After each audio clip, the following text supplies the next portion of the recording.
if you about to say something Okay, look, extra it's all reckless. fucked up because it's been a long time. Okay, Right. it's all So gonna be bad tonight, just so we yeah. know. All right. Well. Here we go. It looks like we are officially live. So let me just double check. Yeah. It feels that we are live. So welcome. Uh-oh. Look at that. And I'm getting feedback. Are you listening to yourself? Yes, Nope. yes, yes, he Nope. is. It wasn't even that. It was YouTube. I just had to check to make certain that we were in fact live on both YouTube and on Facebook. So we are streaming. We should be streaming to both. But welcome everyone to this holiday installment of the Tequila Tales. I'm your host, Isaac Paul. This is a very, very special evening for a couple of different reasons that we'll probably dig into. But I don't want to, waste too much time before we dig into the actual discussion and the reason why we are here. But I want to say, first and foremost, Merry Christmas, Happy Kwanzaa, Happy Hanukkah, or Chanukah, as Smokey Robinson called it. I believe that's what he called it, Chanukah or something like that. That was absolutely hilarious. But, happy holidays. And I hope that everybody has had an opportunity to, just really appreciate this holiday. Obviously this is not the way that would have been ideal. Well,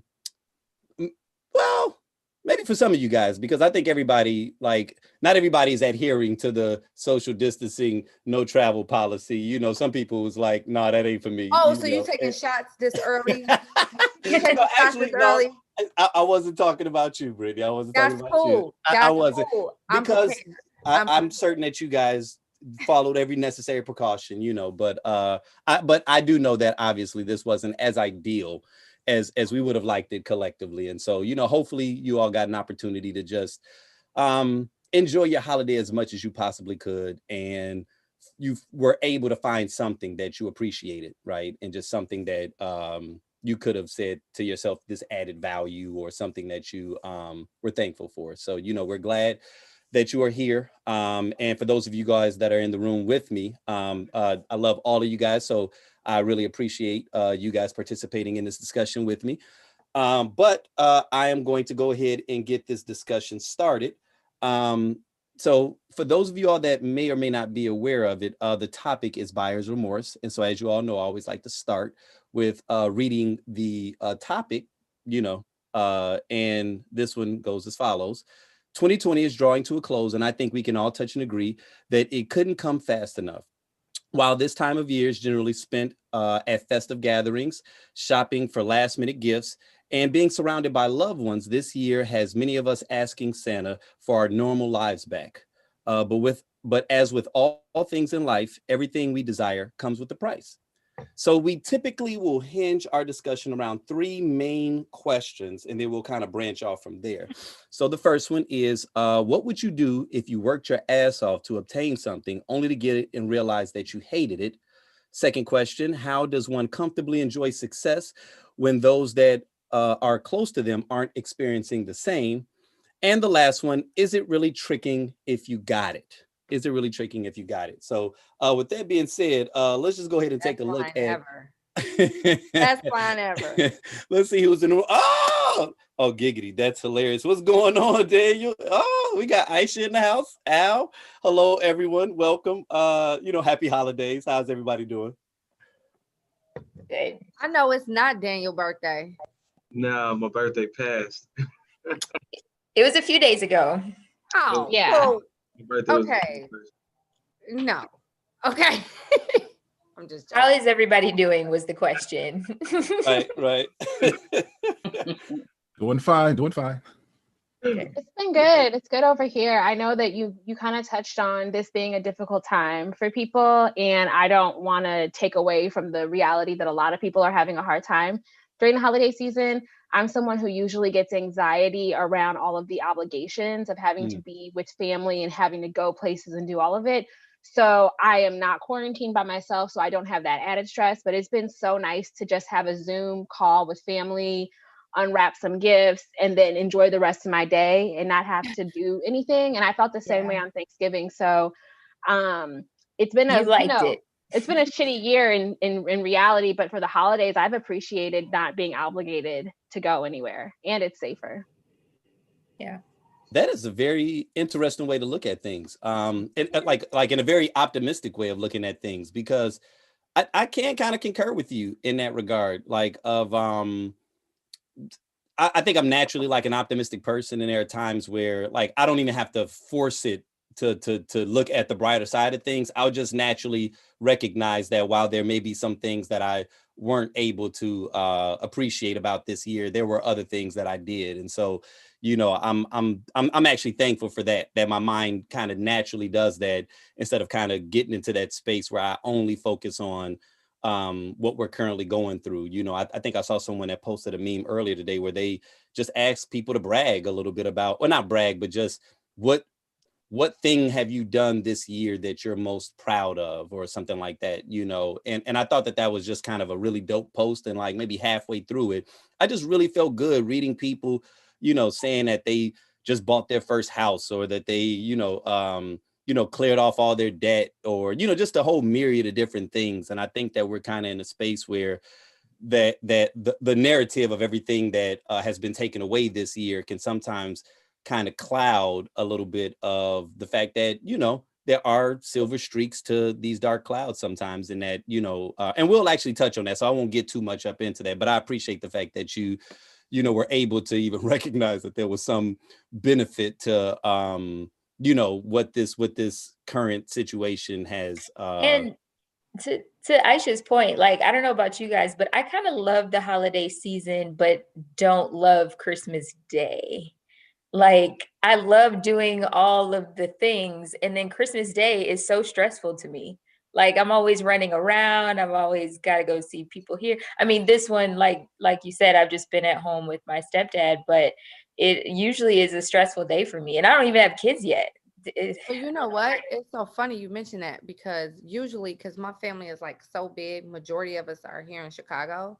So even though we all have one aunt's house that we all go over to eat to, I have other extended family that's, just come get a plate. Just I know you with everybody else. Just come get a plate, right? So yeah, it is super stressful. This year, I was, one of those who traveled. Okay, my brother, and I'm not ashamed, okay, because I've been in the fucking house since fucking March. Okay, You should be ashamed. I'm not.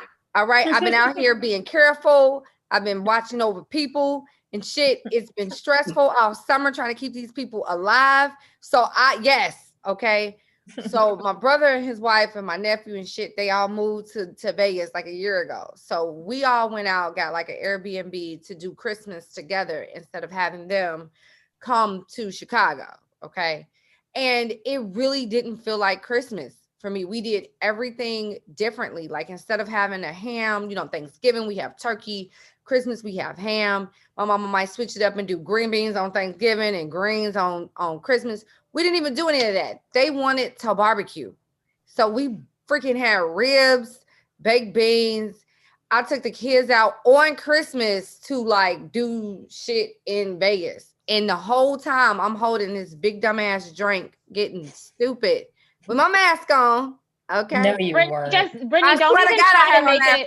But like, don't try to make it seem like you were doing anything because of COVID. Like, I think we can extend you the grace and understand that it's been a rough year. But like, don't try to make it seem like it was a safe trip. I was drinking my hurricane with a mask on. It was safe at all. I was just trying to say that I took whatever steps was necessary while I was there. It's no different as if I was at home. Like, I can't stop moving around because I'm that person that has to do everything for everybody.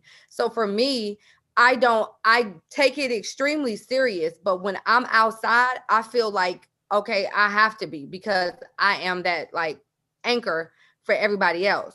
So for me, it just wasn't like, over exaggerated. You saying you had a socially distanced turn up in Vegas is what you're telling us, that you had a safe turn up. With children, yes. Yes, I did.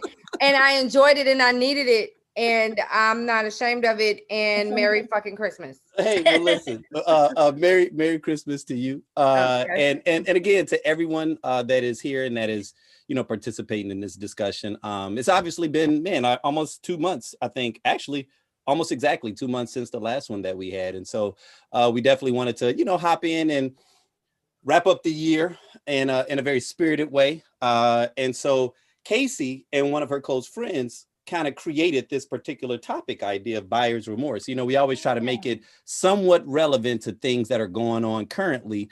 And you know, the moment that I heard buyer's remorse, before we even put a topic around it, it was just like, yeah, that's pretty good. And so, you know, where we will start is, do you feel that buyer's remorse is a good thing? Like, is it a good or bad thing from your perspective? I would say that buyer's remorse is educational. So if I were to think about the times that I've had buyer's remorse, it was simply because I didn't do enough research and I just kind of looked at it, it looked good to me and I jumped right into it, right? Then I get it home and it breaks in like a day or two. Say, well, you know, what is this? I probably should have did a little bit more research, to have looked at some of the reviews and determine whether or not this was a good purchase. So I think that in those instances, we become educated in how we should go ahead and shop. Okay. I agree with Daniel. I used to shop when Sims. I don't know if you guys ever knew of Sims, but Sims, their motto was an educated consumer is their best customer. So I agree with Daniel, is that it taught me to, you know, take advantage of the internet and do research on top rated whatever, you know, and then make an educated, conscious decision on most items I purchase. With me, with buyer's remorse in relationships, I think I agree with Daniel, it can be educational if you actually learn anything from it.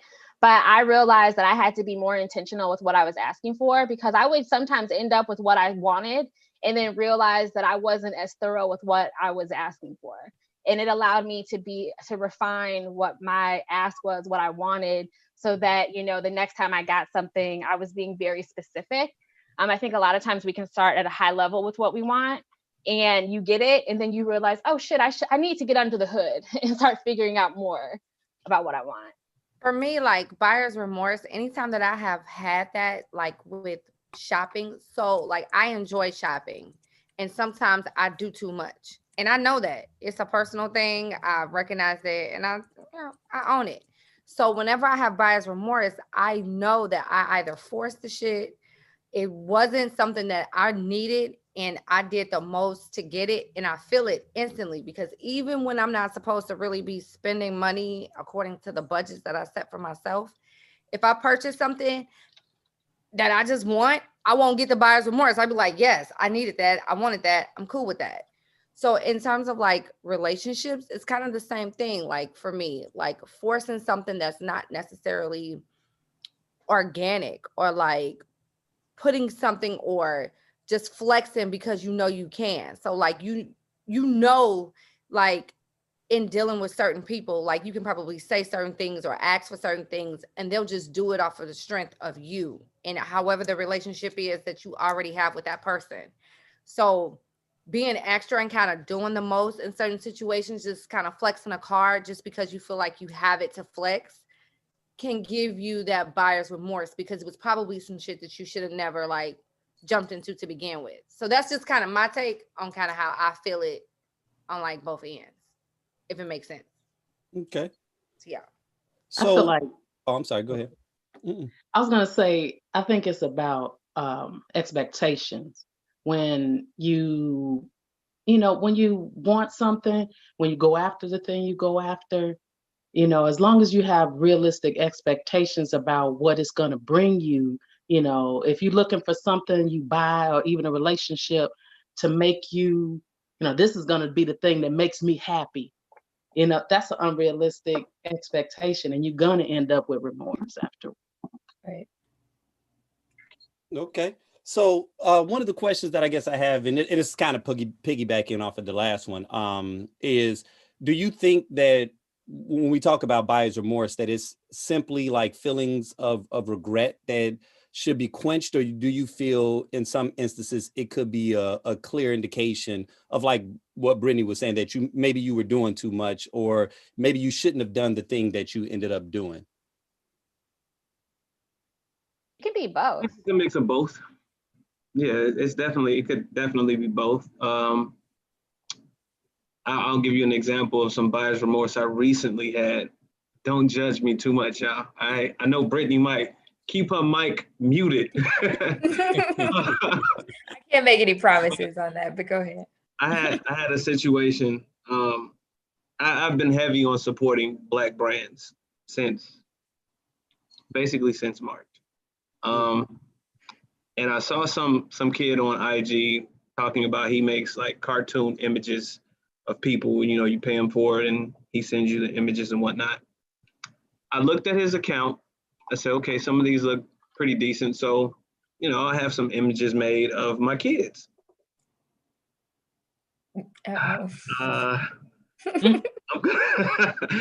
What I'm gonna do is I'm gonna send this in the chat for you guys to see.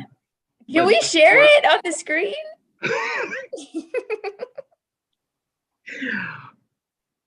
I kind of feel like we need to see it. There's one of my son, and I really just I looked at it and I was absurdly disappointed. It did not look like my son.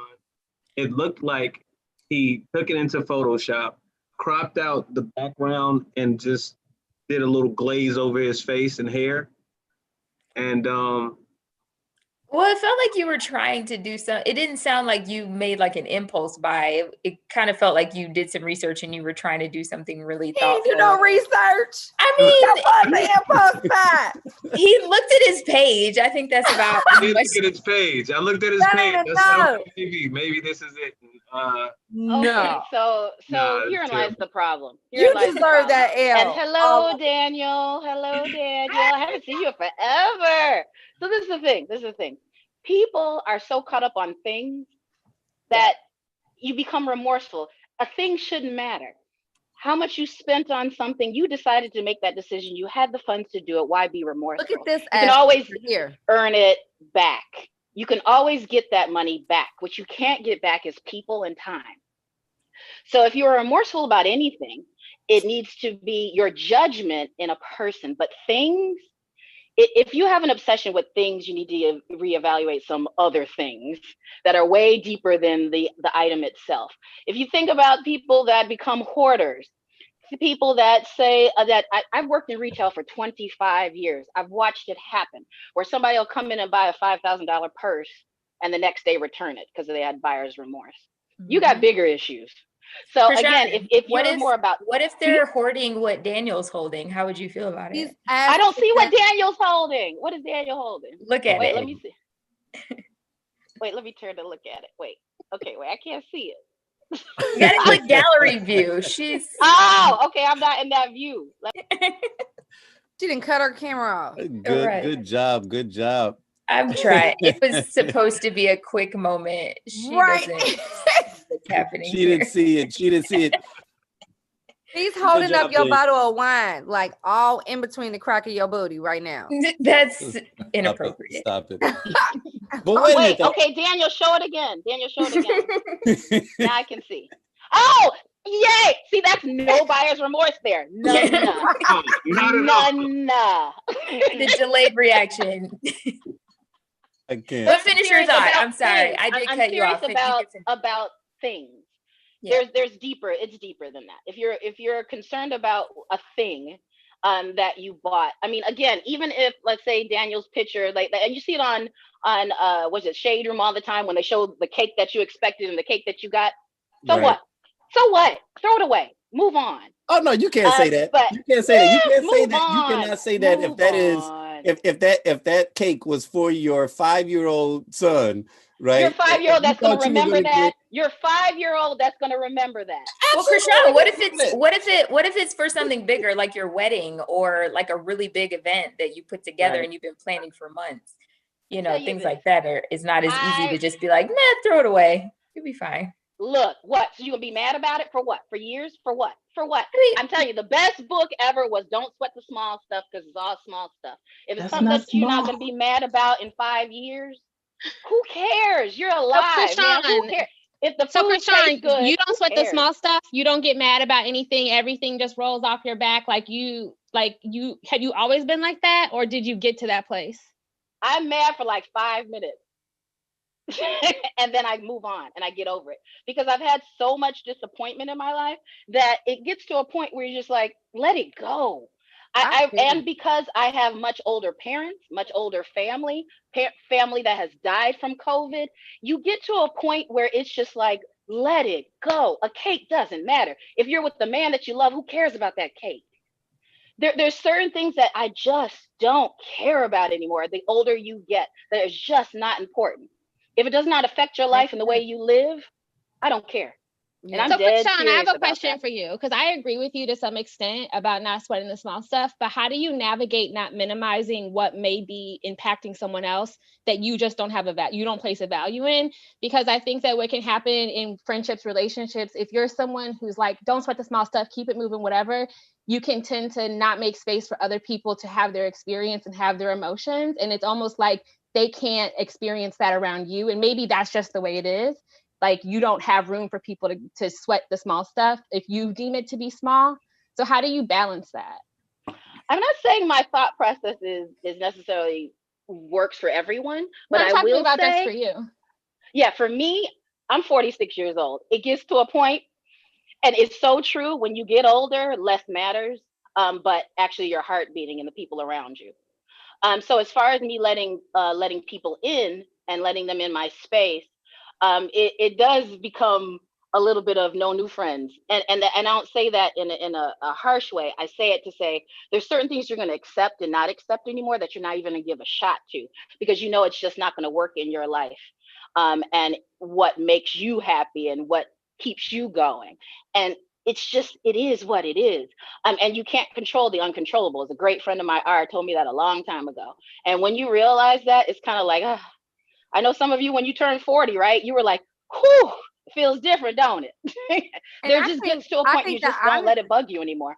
Yeah, I think that honestly, there is a balance there. Kind of like behind the scenes, like this subconscious balance, because with the people that you have around you, you value their life and their existence more than you value the shit around them and you.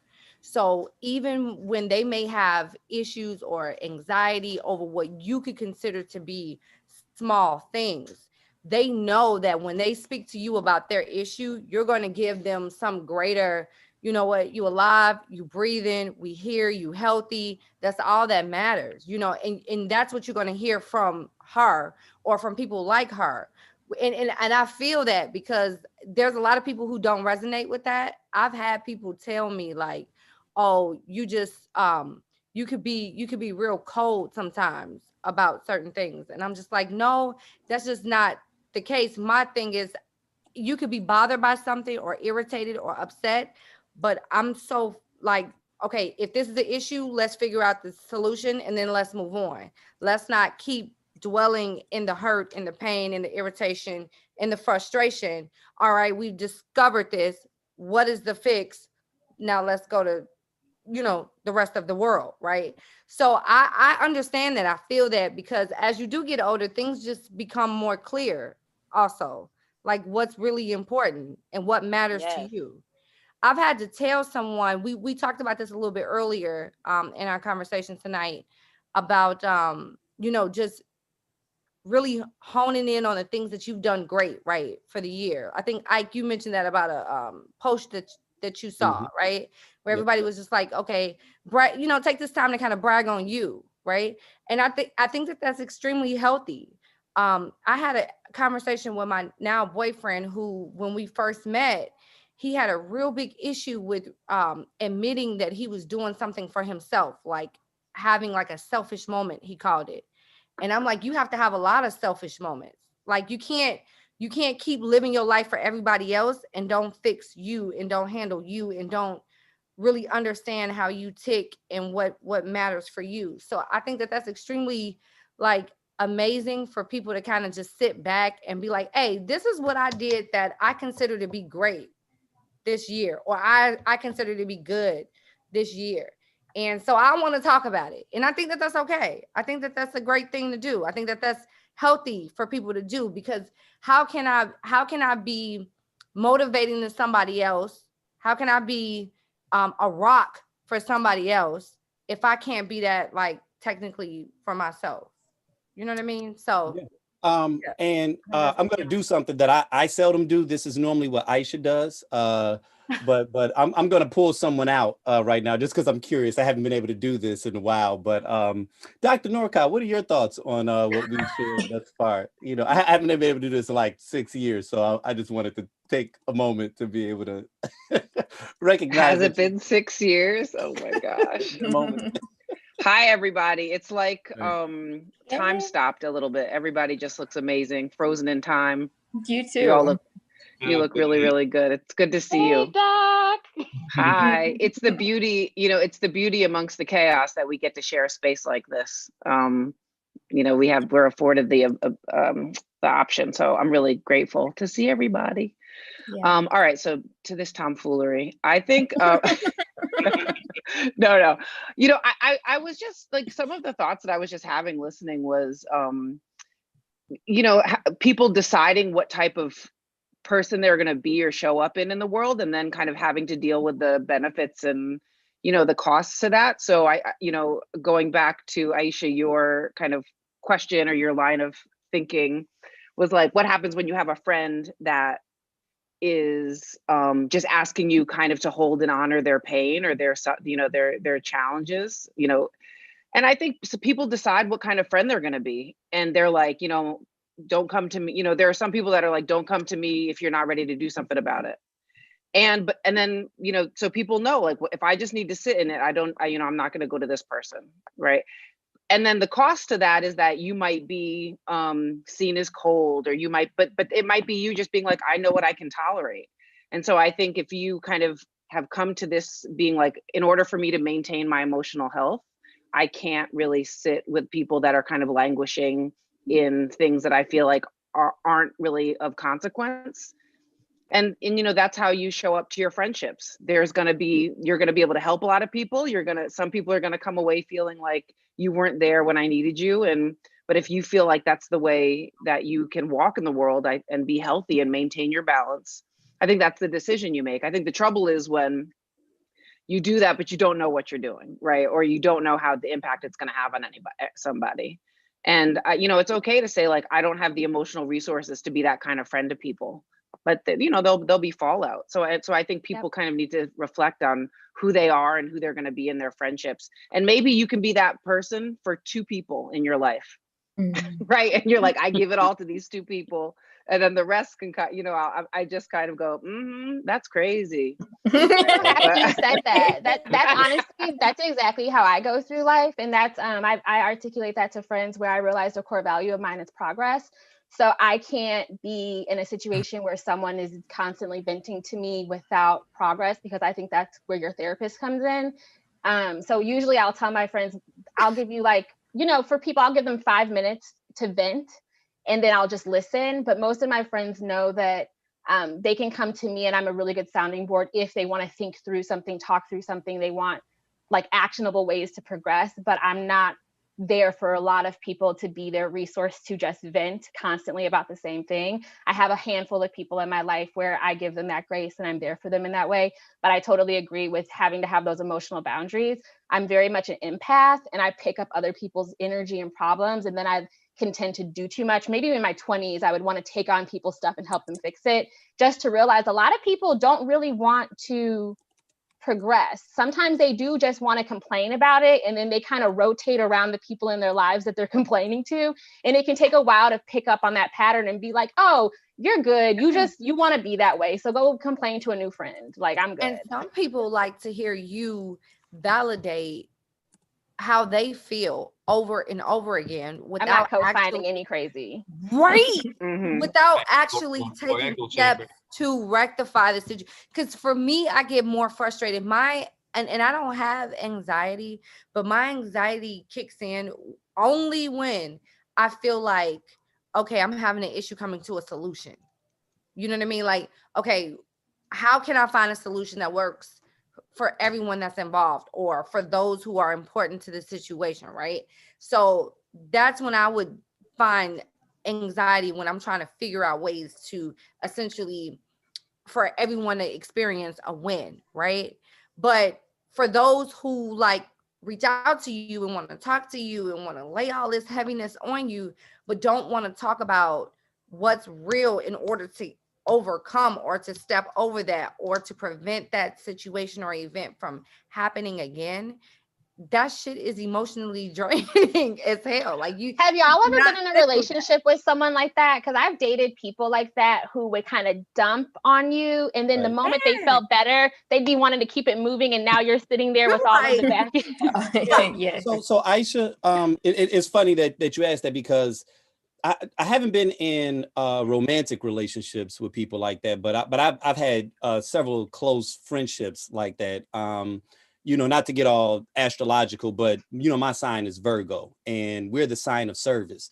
And so there's this thing that happens with us sometimes where we can become martyrs very easily for any cause, right? Like, where it becomes one of the most difficult things on the planet for me to know that someone needs something that I can provide and not willingly give it, right? Like, even if I'm super busy, even if I'm juggling a bunch of other things, if I can sense that someone needs something, it's like this internal thing that just makes me want to become available. And so I remember, and this was one of the questions that I was one of the questions that I was going to pose before you asked that question was, I never forget, it was a friend of mine who would constantly do that kind of emotional dumping on me. And I recall one time me kind of like calling out something that she had done with a friend of hers, because I think she wanted me to take her side in this situation that I completely did not agree with. And I wasn't nasty about it at all. I just didn't take her side. I wasn't, as Brittany was just saying, like, kind of co-signing the bullshit. She was wrong, right? And so I tried to do it wrong in a loving way. But I remember she tried to check me on it and more or less told me that, you know what, Isaac, sometimes I just need someone to listen. I don't need advice, or I don't need this. And so I tried to absorb it, because I do think that there was some wisdom or some truth in that there are times where that needs to happen. But just like what Dr. Norcal was saying a moment ago, like I had to then let her know, you know what, I'm not the friend that you do that with, right? Because like, I'm the friend that you come to when we're trying to find what the solution is. Like, if what you need is like to gossip about it, or like to go back and forth, like, I'm certain that you have other girlfriends where you can kind of do that with. But when you come to me, you've known me throughout the last 10 something odd years to be the person where, I mean, you normally come to me for advice, right? So how am I supposed to be able to determine when you just want me to just listen and absorb the nonsense, and when we're actually having a constructive conversation where we're building towards things? And so I think that was probably one of the first times where not only did I have someone honestly share with me that that's what they desired, but also simultaneously one of the first times where I had to kind of stand up for myself and be like, you know what, I'm not going to be that friend for you. Because I got a cousin that he literally will call it, no bullshit, y'all, a brain dump. He's like, yeah, man, hey, man, you available? Because, yeah, man, I need to do a brain dump. Bro, you ain't dumping shit on me. But he's asking, which is a good, right? Like, he's asking, so you could be like, nah, or, you know why he's calling. And, sometimes people on the flip side of it, they like being the fix it, right? So they get a lot of energy out of the, like, let's problem solve. And they actually don't realize that they're doing more work than they need to be doing, because they could just go, oh yeah, that's difficult. What do you want to do now? Right? Like, sometimes it's that's really hard, right? So are we still gonna watch this movie, right? And you wind up creating all these solutions and ideas for people, and then resent them when they weren't even asking you for that in the first place. That is an entire word. Yeah, it is. And I've done that. And I find that I will feel resentful that they didn't take the advice that they weren't asking me for. So I'm like, I just gave you the gold. Why aren't you doing it? The blueprint. I have a question though for you, because in those types of friendships, have you ever noticed that it's not reciprocal? Do those friends, if you take a step back, do they ask you about your life and how you're doing as much as they come to you needing to vent or dump? Because sometimes I found that personalities who tend to vent or dump, if you really think about it, you're like, wait, it's a lopsided friendship. They don't often come to me to see how I'm doing or just check in on me or ask me. They're coming to me because they need something constantly. And I found that it's hard because it's not a reciprocal relationship. And so yes and no. Like the friends that I can think of that do that, they tend to do the dumping, and then they will say, "But girl, how you doing?" And you just feel like this feels like an obligatory question. Like you don't Protocol. actually care because Right. you've been talking for an hour and 37 minutes. I've got someone in Yeah, my so world. I do have that. They will ask, but it never feels genuine most of the Yeah. time. I've got someone in my world, and I can't get too many details because they'll figure out who they are. But If you oh watch, my God, she burns my biscuits with this shit. Like she does this all the time. Like there's always a catastrophe. And then when I talk to her, she's like, oh my God, you know, it's always, you know, this way. And I'm like, it doesn't have to be. You're choosing this. And so, like, I'm always coming to her, like, as this person with a plan. Like, all you have to do, because it's always the same thing, like, over and over with her. And that's what bothers me, because it's the same thing. It's not like it's different, you know, series of unfortunate events. No, it's this same thing over and over. And I'm like, no, you don't. So now, like, when she tells me stuff, I'm so like dismissive to the point where I'm like, you already know what you need to do with that. I don't understand why we're talking about that. How are the kids? right? You know what I'm saying? And so she's like, well, I can't believe you're just so insensitive. And I'm just like, no, we're doing this like over and over again. Mhm. Either you're going to do something different or not. And if not, then we don't need to keep talking about it. So it's like you got some people who do that, who just stay on that one thing and then choose not to make any changes, and then give you all the excuses in the world as to why they can't make the changes. So Aisha, to answer that particular question, like on a personal level, so with me, it's a little weird, right? Because I just shared that a moment ago. I can kind of be like unconsciously or unknowingly, I could step into the space of like martyrdom. But then on the flip side, and this may I haven't really assessed how real this is, or if this is something that I probably just need to work out. But I've never really felt the need sometimes to go to other people with my problems, because I've always kind of had like this internal way of how it kind of works itself out. And so in many cases, when I'm going through things, I often find, or I've often found that it's very few people, few and far in between, that can actually speak to me in a way that feels kind of uplifting or transformative, you know, like, because sometimes people will attempt to be that for me, but it'll be that run-of-the-mill advice. Oh, you know what, you gonna get through it, you gonna, oh no, man, you got it, This. You got man, this. you got this, you know. And it's like, in that moment, that really wasn't what I was searching for. And so I think the analogy, and this is probably narcissistic on some level, but how I came into it was, when it comes to this space, I may be more of a distribution center.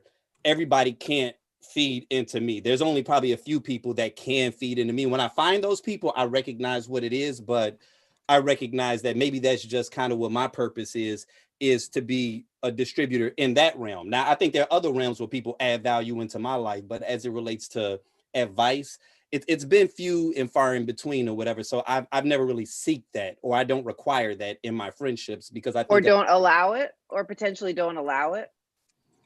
Because I think it's okay. So It's happy okay. she's here. I think you better stop it, Aisha. She loves Well, therapy. because I think that it's okay to only allow advice from certain people or from certain places, because it's going to be the trusted source. Some people like to take it all in, right? And then you filter it out. And other people are like, I don't want any toxic advice. And I'm just going to go to the people that I actually trust will give me the sound advice, and then I can weed through. So allow might be another word that could be. All right, I'll receive that. I'll receive it that way, right? Like, because honestly, it's not that I resist it. It's that when I'm hearing it, if it's not resonating, then I don't force it or whatever. Like, I know that didn't tap. But there are times where I'll have conversations with people and I know, wow, this person is really speaking into my spirit. And so I think I have kind of earmarked who those individuals are.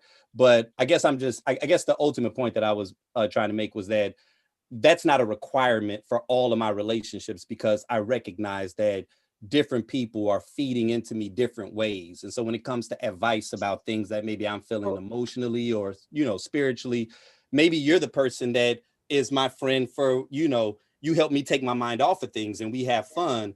I don't necessarily need you to help me figure out something that's going on with me emotionally. Now, if you shared something and it tapped a part, I'm not going to resist the information.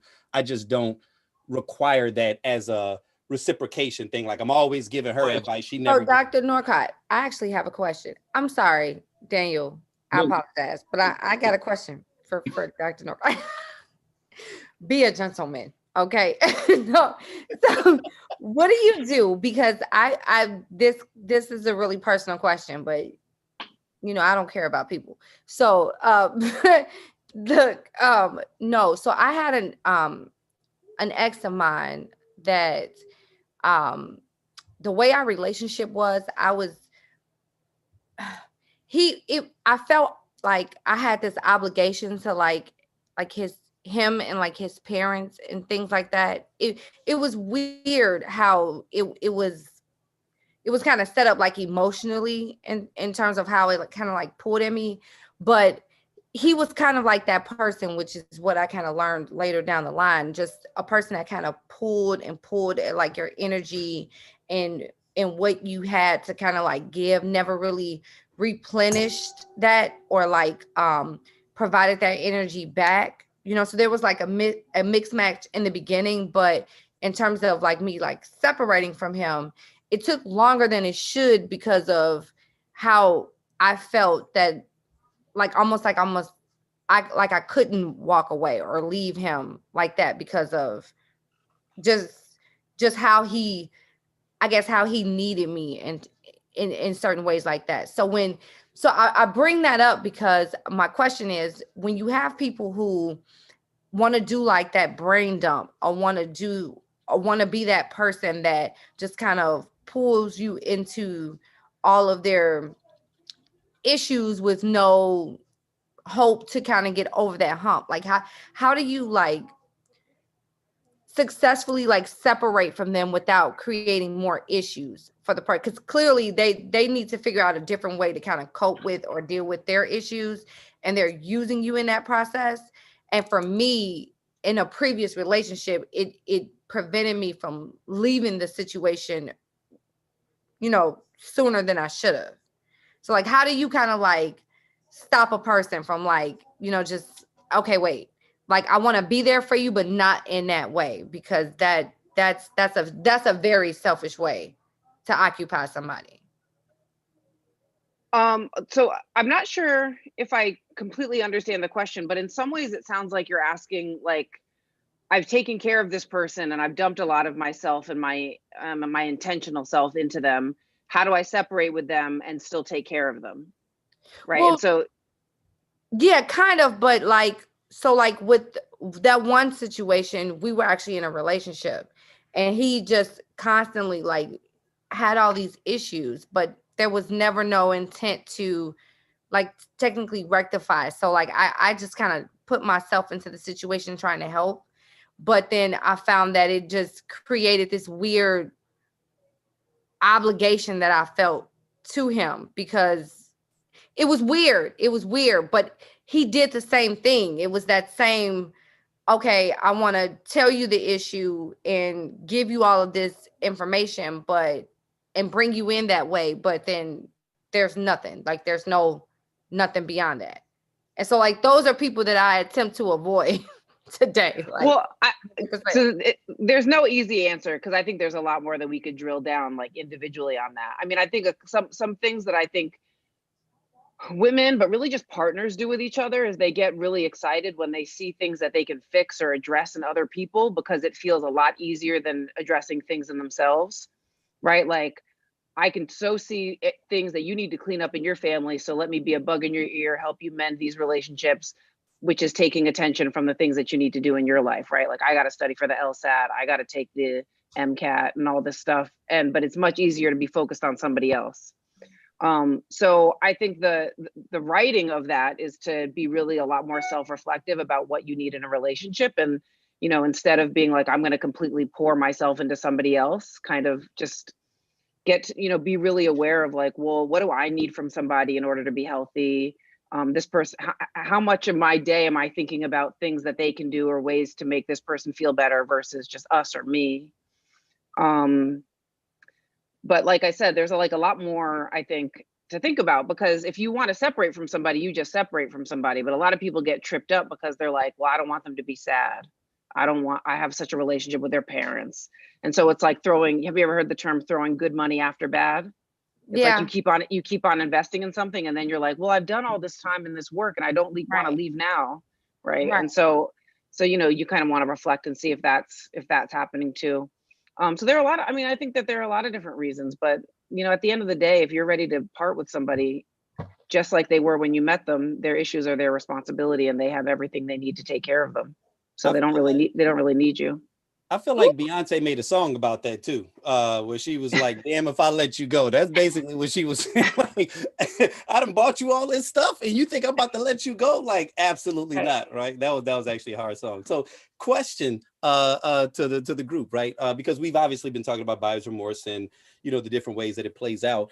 What do you all think, like from a person's experience, what do you think are the common relationship buyer's remorse kind of scenarios? And I meant to ask you all early on because I think we all have multiple personal stories or multiple personal scenarios. So kind of keep that in the back of your head because there may be a need for them in a moment. But how do you think a person experiences buyer's remorse in their personal relationships, like from a direct perspective?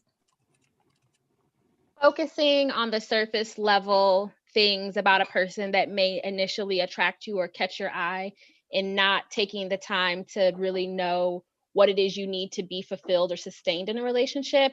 And then so you jump into something maybe more seriously or commit to someone kind of prematurely without really knowing them. Of course, you get to know someone with time, but I think that there's a lot of relationship buyer remorse when like the surface shit that caught your eye starts to fizzle a bit away and you get to know who someone is and you're like, ooh, I'm good off that. Yeah. I think it's also when someone invests a number of years in a relationship, foreseeing possibly that ultimate relationship, lifelong relationship, and it does not pan out. And you think, well, I sank 3, 4, 5 years into this for what? So I think remorse kicks in then. I always challenge that notion of I invested X amount of time, so therefore this thing. And it's like, how come I always just think, why do we have to look at the time in the relationship not ultimately being that we died together as being like the relationship was a failure? Maybe that's what it was, a great relationship, or it was an experience for 3 or 5 years and that's what it is. And you can move on and have something else. I think sometimes people end up feeling more committed to the time of something than to themselves and what they need. And maybe they're a different person 6, 10, 15 years down the road. And it's like, it's okay if your relationship ran its course and it's over. But I mean, I think that we romanticize this idea of growing old with someone and dying with them. And it's like, and well, that's we grew up on Disney, Aisha. What do you want from us? Jesus. Well, I mean, it's not, like, I'm talking about from bullshit. From a perspective of expectations. It may not have to be the thought process of both in the relationship. It could be one, but they see or foresee something happening long term, and then it does not pan out. So I'm not saying it happens mutually, but from one perspective.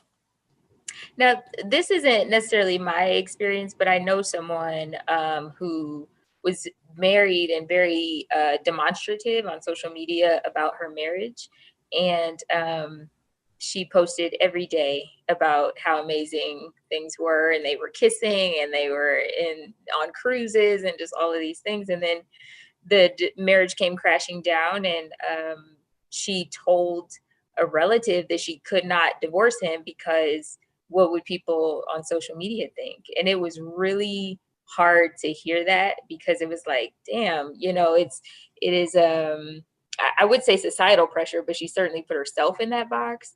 But yeah, I think she probably regretted being as open and maybe verbose about the relationship before she gave her marriage time to really develop and grow and kind of experience the pitfalls and successes and all of that. So Okay. yeah, I So don't envy that. I you know, in leading up to this event, you know, I was doing like a promo video. I was sharing like a personal, well, actually it wasn't even personal, but I think men have experienced this. And since the men are late to this particular party, this is actually the perfect time to ask this question to the women in the room. And the story that I shared was, it was obviously in jest, but it happens for real, right? It happens for real. And there's this situation that occurs typically during the courtship process or before the courtship process, when you are attracted to someone and you see them out in a social setting. Us being creatures where we like to congregate, you know, a lot of times, you know, you go out with your girls or you go out with your guys. And there's this thing where it becomes incredibly intimidating sometimes to approach a woman who is in a group of other women, right? Or if you see a group of women where you kind of like, okay, they're all kind of attractive, and you kind of want to go over and just infiltrate their space, that becomes very intimidating. And it's like a gamble, because I have not figured out if there is a perfect way to execute this scenario. So the scenario I shared was where you go up and you try to do what I call blanket game, right? The blanket game where you go over and you're just being charming and you just speak to a group of women. Maybe you got some of your guys over here, and it's like, all right, I want me and my guys to talk to you and your girls, and then we'll be able to just figure out whether or not there's any chemistry, or if anybody can make a love connection. Undoubtedly, what happens is certain people start to pair off, and sometimes the pairings that are formulated aren't always the ones that are solid, right? And so you may inadvertently recognize that you've picked the wrong person, right? You've chosen the wrong woman. There was someone there that really thought that you were hot, that may have been feeling everything about you. Maybe they weren't the most verbose, maybe, you know, they kind of laid back, and their girlfriend, who actually has a boyfriend at the house, was the one that felt, you know, fancy and free and was talking. And so next thing you knew, you done pull her to the side, you done had a half an hour conversation with this woman, only to realize she is taken, right? And so now you just messed up, because there's no way you can go back and talk to the one that was actually available that you also thought was attractive, right? So, you know, we'll sideline that. But what I'm curious about, and this is, even though we've been deep to start off with, I kind of want to pull it back and talk about this early first stage and get some advice from the women in the room. Is there an appropriate way of how a guy could have played that out? Or is it really just roulette, right? Where you just throw the ball in, you spin it, and maybe you land on the one that thinks you're attractive and you have chemistry? Or are we all just firing in the dark as it relates to this? Like, what is the best way that a man should have approached that scenario to figure out who he has the most compatibility with? Cricket. Like, well, no, I feel like, but then this is not with every. Hold on, Britt. I kind of want to hear from the Harrises. I saw her chiming in, and I kind of want to hear what she had to say. What you got? That maybe he should just, like, you know, have a conversation with everyone, right? And then after he does that, he'll kind of get the feel, you know, he will kind of inadvertently make some sort of like a natural attraction to the person. So say if me and he's talking to the whole group, and then he hits it off with somebody, and then they have like a lot of things in common, or the conversation is going really well, then I think that's the person he should just try to, you know, merge to. I gotta take this out. But I don't think he should just go randomly because of looks. Man, I think men give themselves too much credit. There's plenty of women in the group who knows that's you. That's you. Just like guys do it, women do the same thing. We know what guy we were attracted to And before you even brought your little scrappy butt up, You we feel knew me? if we who liked you already. So don't get it twisted to think, oh, I should have chose her or I should have chose you. No, we done chose you before The you even group walked let you up. choose. So The group trust ain't and let you choose the wrong chick. The come group on, let you yo. choose the right chick. Giving Because the yourself group, if way you was too much credit. way too much, because if you Nah. was barking up the wrong chick, stop. The other group members would have been like, but Lisa Thank over here know how to twerk, or like they'd have said something to Or redirect they say to Lisa is married and he would know to move on. Nicole out here with her own penthouse by herself.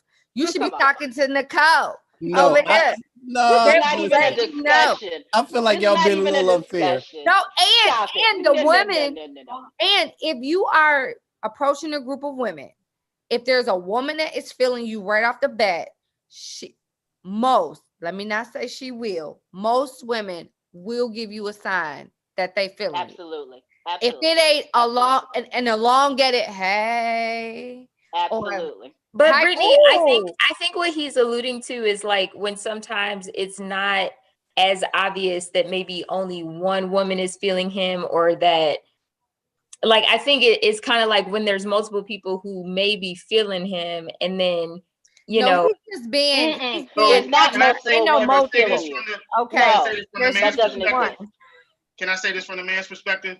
Yes, absolutely. So sometimes as men, I know we don't like to oversell.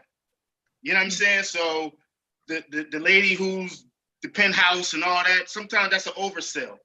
And you may be masking that, yeah, she lives in a penthouse, but she lives there by herself for a reason. So I'm just saying. So sometimes the oversell can do a little bit more harm than good. I know y'all do that a lot, but it's not always a good indicator of a good match, in my opinion.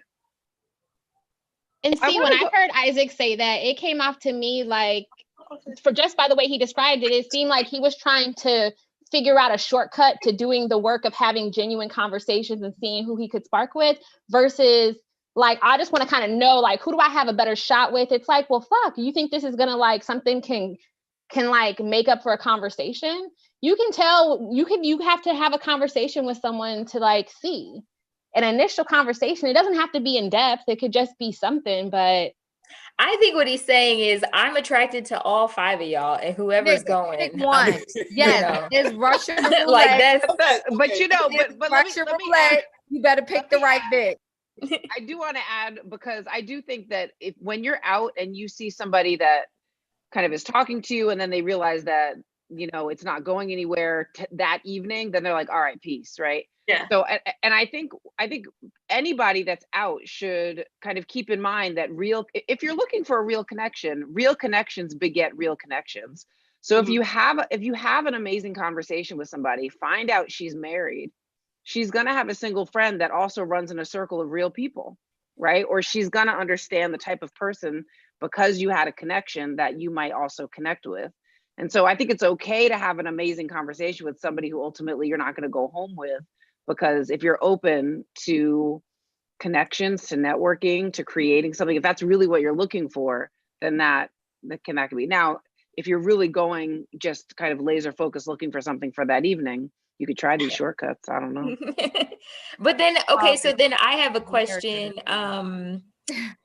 on top of that. So like for the women, if say, you know, like you said, they're making connections and she admits like, listen, I'm married, but you know, you're a really great guy. I actually have a friend who's just as awesome as me, whatever. If you're the friend and she introduces you to, do you feel any insecurity, or are you uncomfortable at all with the fact that he was shooting it at your friend?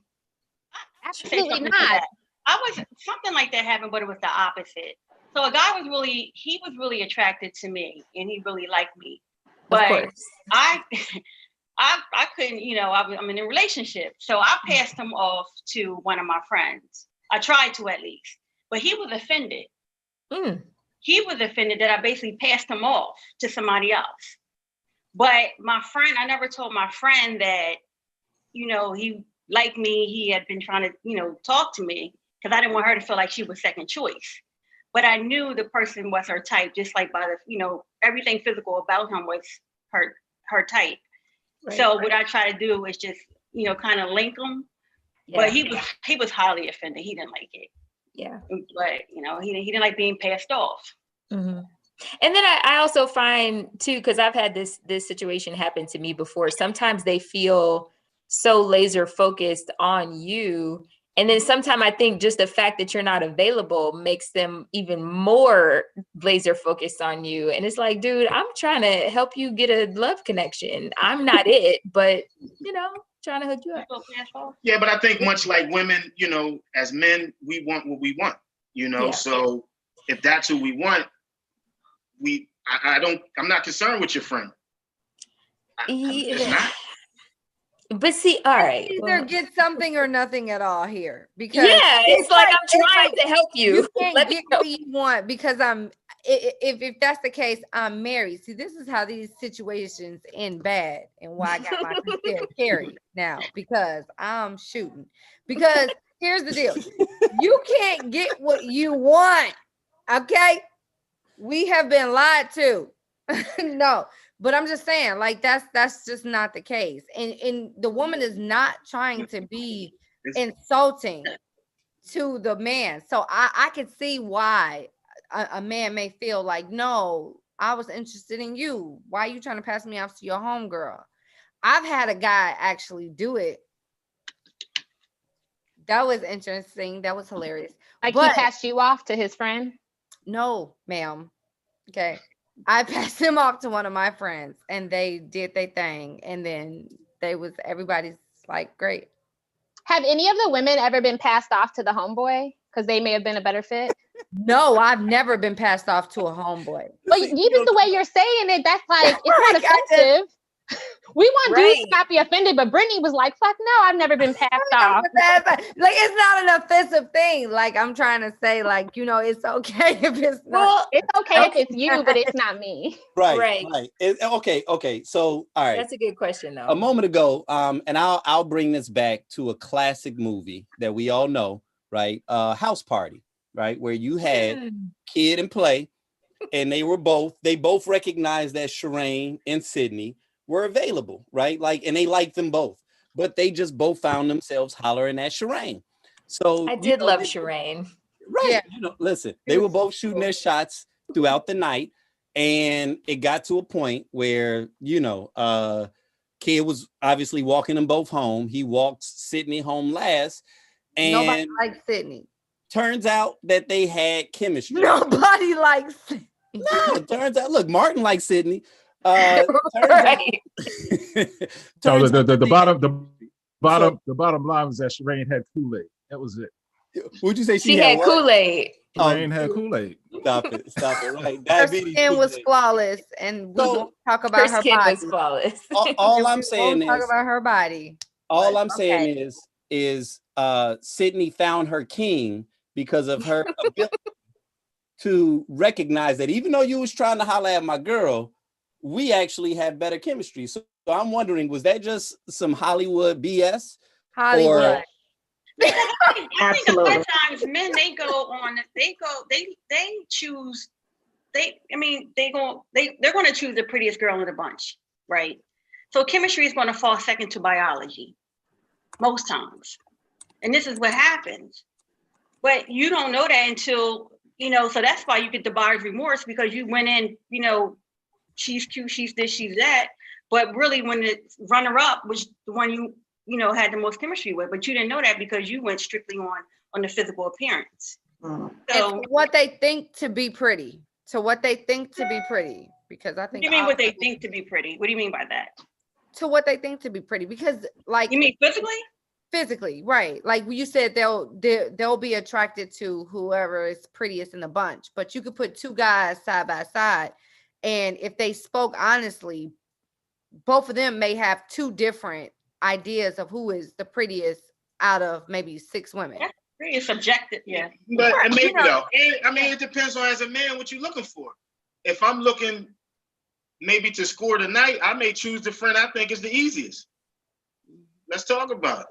Yeah, you know what I'm saying? I'm gonna go with the less challenging, the one who I may feel is the less challenge Right. of the group. You guys are giving men too much credit here. Okay. And maybe This is ridiculous. This is ridiculous. You're giving yourself way too much credit. The woman who you thought was the easiest is because she wanted you anyway. If there's 3 women standing right there, let me get this in. If I'm with my 2 girlfriends, when you're walking up, my girls, we 100% know who we like. Any man that my best friends have liked or found attracted to, I straight up look at them as a brother. When they're walking up, I tap my girl and be like, that's you. That's you. There's no question. So don't tell me you picking who's easiest. I was going to give it to you anyway. When you were walking up, my girls knew that was me. And I'm like, he's not going to be much to deal with. Yeah, let me just do him tonight. Like, stop it. You're giving guys way too much credit here. Cut it out. Right. But I wasn't coming for you. I was coming for your other girl. But based on what I saw. If you were going for the other girl, again, that girl just wanted some for the night. The one that you were gunning for, or the one that you said you settled for, the one you were just doing it with that night, the one you were gunning for didn't want you. Like, we're doing too much. We're giving too much credit. Women have way more power than we're acting right now. I'm not minimizing that, and I'm just having this conversation for the sake of dialogue. But I know. I'm telling you. But I do think and again, I'm speaking from the man's perspective. You're countering from the woman's perspective, which are 2 different perspectives. So of course you're going to see it your way, and I'm going to see it mine, or speaking broadly for men. But men do that, whether they're successful or not. They do that at times in certain situations. And I to Isaac's initial question about like whether or not that was a realistic scenario as far as like Sydney and Shireen, I actually think it is. I number one, they were in high school, so I think there was a lot of insecurity. Even though they look grown as hell, right? They were grown in real life. They were intended to be high schoolers. Right. Them niggas was like 39 in that movie. But but I think on a realistic level, it happens too often for us to sit here and pretend like, oh no, women would never want to be sloppy seconds or whatever. But I think in Sydney's case, she felt like Shireen was, she knew Shireen wasn't really feeling Kid like that to begin with. Like if she was going to get with Kid, it would just be either a challenge for her or whatever it was. And so she felt like, I actually kind of am really feeling him and would like a relationship with him. And I think that is common. It hasn't necessarily happened to me and my friends, because most of us have different tastes in men. But yeah, I think that's a realistic scenario.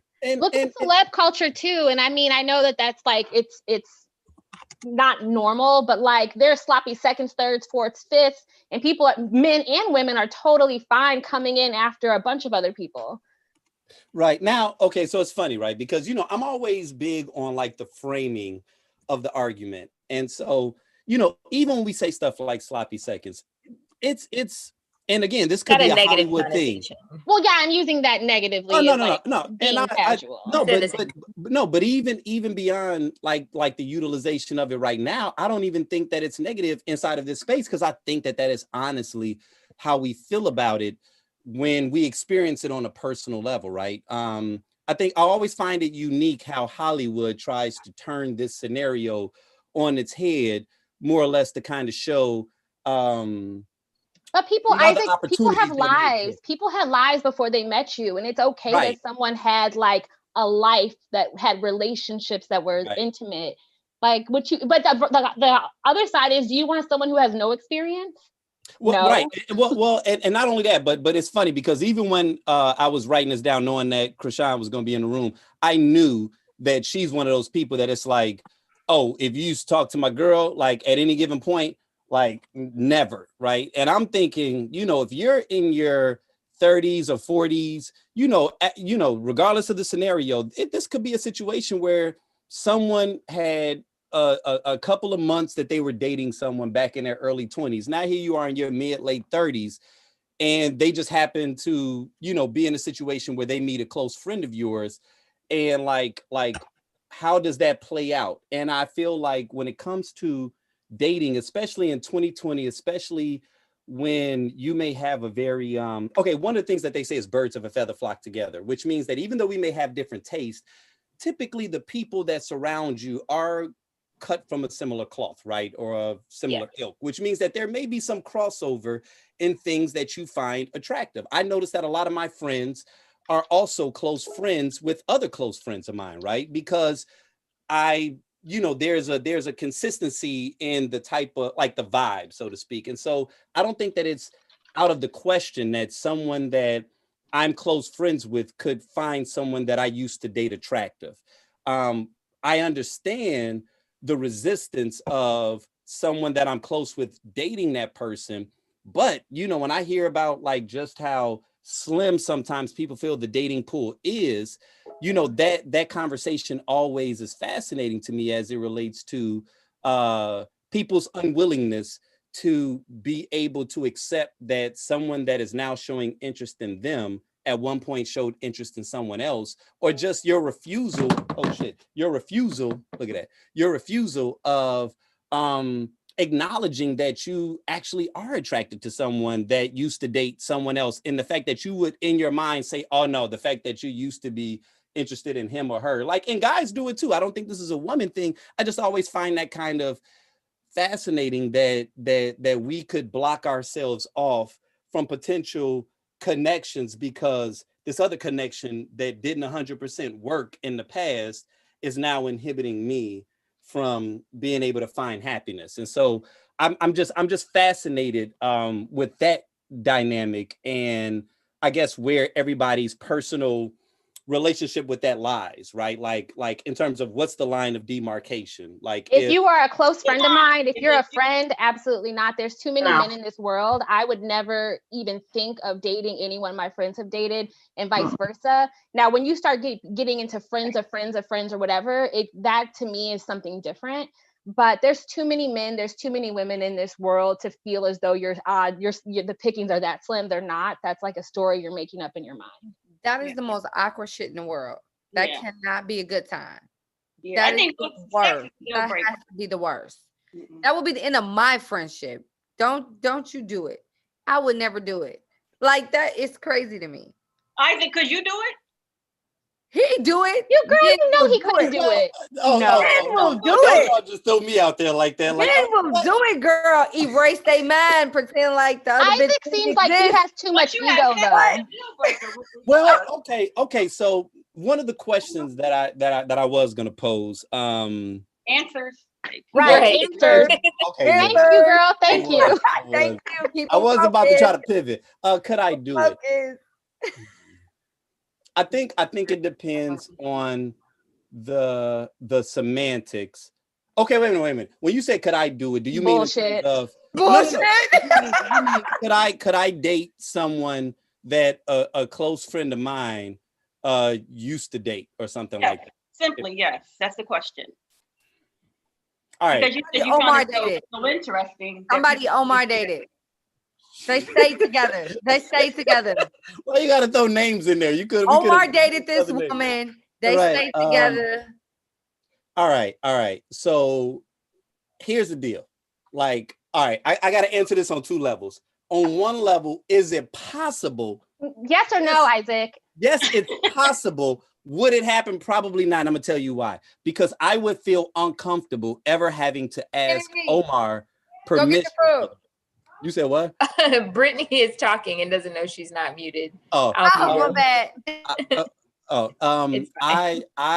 I feel I would feel awkward asking Omar, because I would have to ask him if it was okay first, and because of our relationship, I would feel so awkward asking him that that it would have to be a scenario where it wasn't just I was attracted. You're gonna let awkwardness get in the way of potentially someone that you could have something amazing with. Just the awkwardness of having to ask your friend. But hold on. I'm gonna chime in really quick.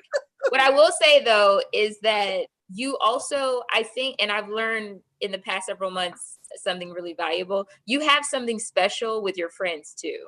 And I think sometimes we prioritize a romantic relationship over our friendships because it's like, this could be my person. But some of us have friendships that last our lifetimes and are just as valuable, and they feed into us just as much. So it may not be worth it for him to have that kind of conversation with Omar at the risk that this could now make our friendship no longer existent or awkward or whatever, just because I want to try it out with this woman, and it may not even work out with she and I. So it may not just be, oh, it's awkward, I don't want to bring it up, and this could be the love of my life. Hey, Casey, your answer sounds more thoughtful than what the shit that Isaac was saying.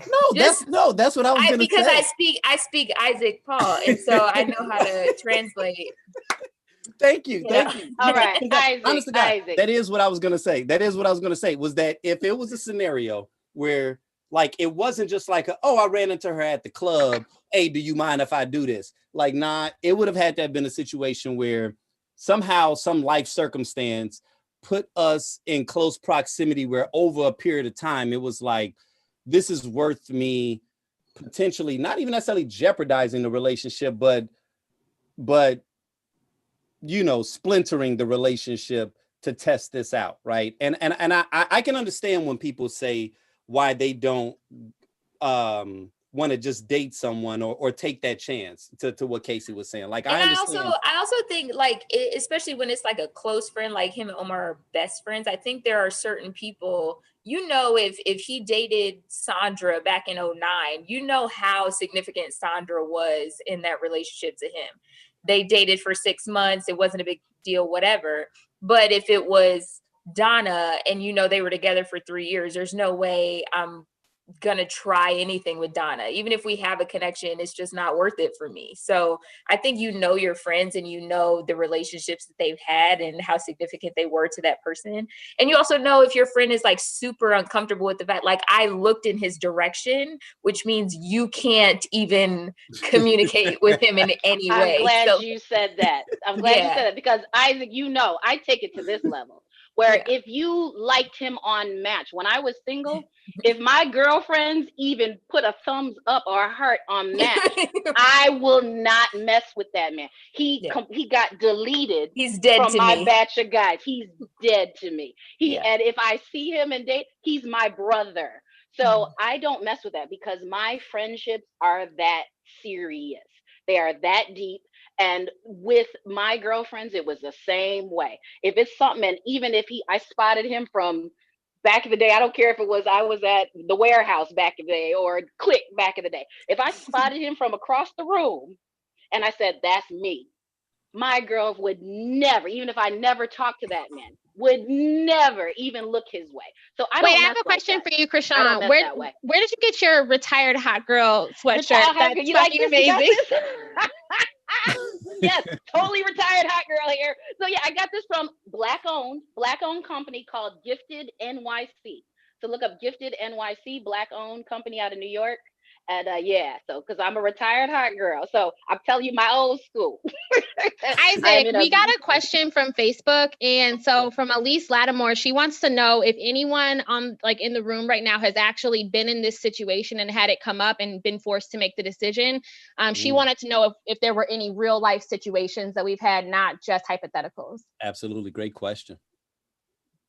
Does anyone have any stories that they could share where they've had? I do. Mine will be really quick, and I'm serious. It was the club scene. So back in my heyday, kicking it during when Teddy used to have his club net parties and all that stuff. Back in the day, Leek's brother used to have their parties. There was a gentleman who hollered at my girl first. It didn't work. They went on a couple of dates. He started reaching out to me because we would go to the same functions, and he was like, I really should have chose you. And I looked at him like, nah, bruh. And did I think he was an attractive man? Sure. Now I'm 22. This is 22 years ago, more than that, 24 years ago.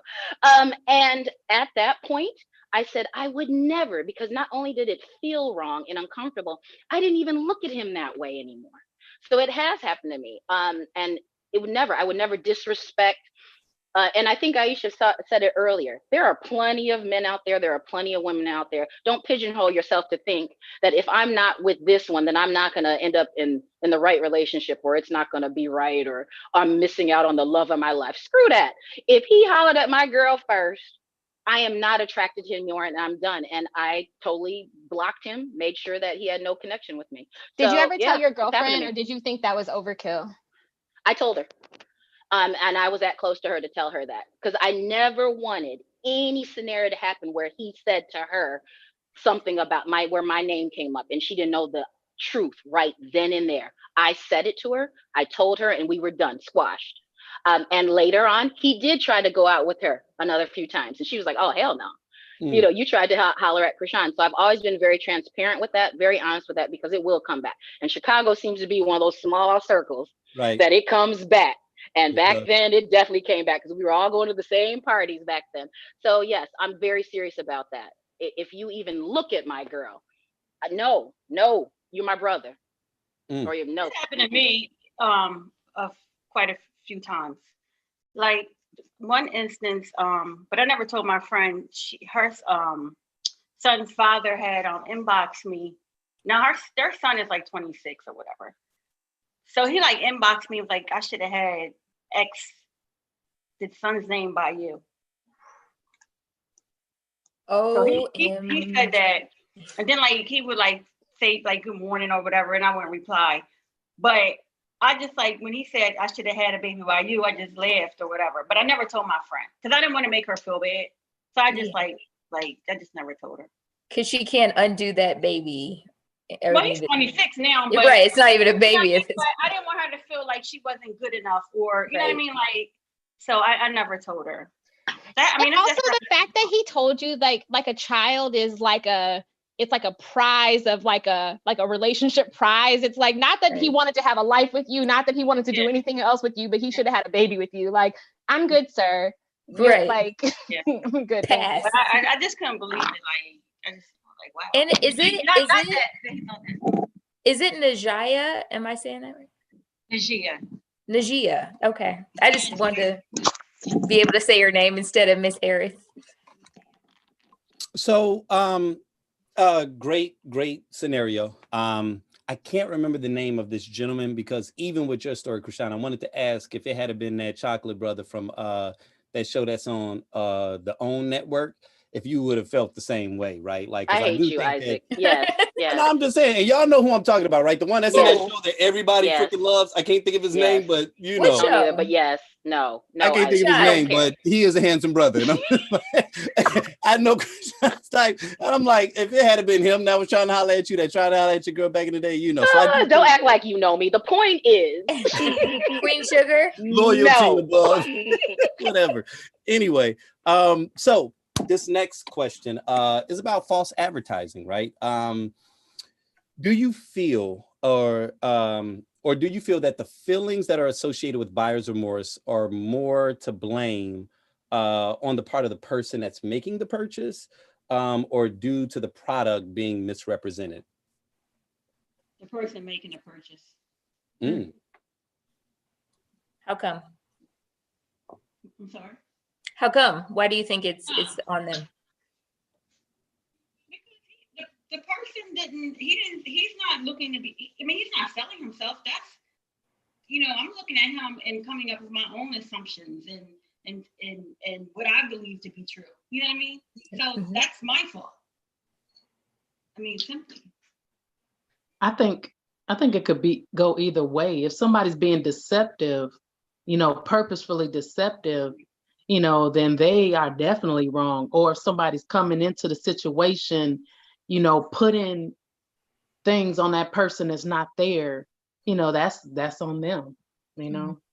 Was that what happened with the actual people, you know, how Stella got her group back, the movie, but it was based on, was it Terry McMillan? Am I thinking of the right couple? Yeah.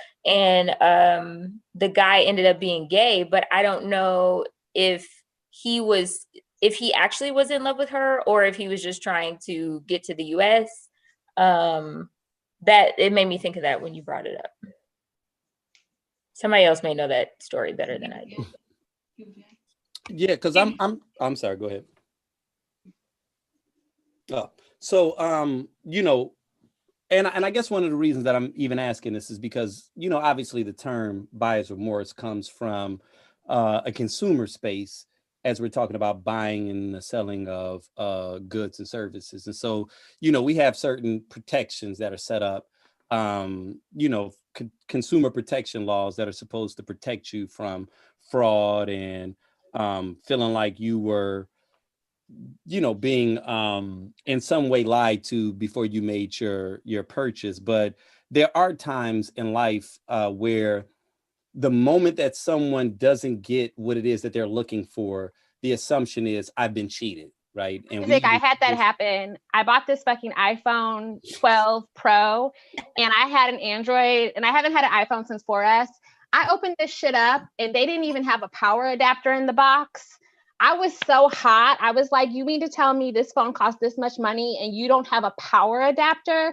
No. I had buyer's remorse, and I still have it. And I'm giving myself like 2 weeks to just chill out and get to use the phone. But the fact that I opened up a phone and I couldn't charge it, I was like, this is where we are right now with products. Yeah. And I did research on the iPhone, but nowhere had anyone really talked about, oh, when they ship it to you, it comes with no power adapter. So that's actually a great analogy, right? Because yes, iPhone does do that. And I think that we've kind of felt that in a couple of different things. I felt that with the new Wonder Woman, and we were just talking about that before we actually went on. Like, I was really hyped to see this movie, right? I'm a big fan of Gal Gadot, and I was just like, this is not what I thought it was cracked up to be, right? But obviously, I got it for free because I have HBO. But nonetheless, you know, we know that people don't read.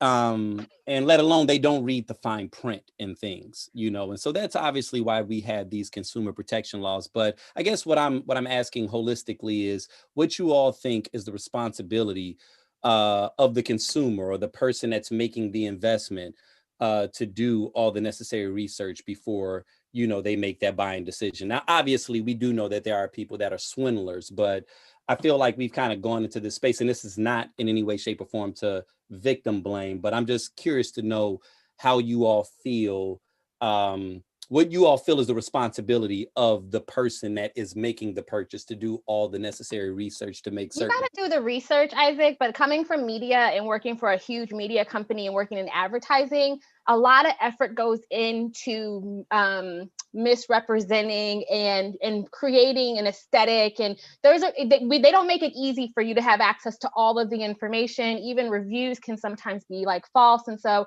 I think that if it was, yes, do your research, but you have to remember it's a multi-billion-dollar industry, advertising, and there's really a lot of effort going into trying to make sure that you purchase this one thing. And so there's always going to be a level of risk associated with buying things. I think that's why word of mouth, brand reputation, credibility means so much, because you can do all the research you want, but like, what are you going to do if you buy something? This is a short story, but I was when traveling was a thing earlier, I remember getting picked up from the airport by this old Black man from Lyft, who had just bought this really nice new car. He was older. I was so excited to have this older Black man driver. He went to put my luggage in his trunk, and he had only had the car for 3 days. His trunk was so fucking small, and he felt swindled because he was like, wait, I bought this car and I didn't even know that the trunk is smaller than the normal size trunk. And watching the look on his face of buyer's remorse that he bought this car and got hustled at the dealership, I'm like, this is someone's granddaddy here. And I felt so bad. So as he's driving me, I'm looking up reviews, and every review talked about it. But I feel like people can take advantage of you, and they take advantage of your blind spots and what you may not know. So you got to do your research, but at the end of the day, there's a reason why people spend money on advertising. Yeah. Go ahead, Shanetta. Can I say, I love what you just said about word of mouth, and, you know, knowing it definitely plays into relationships too.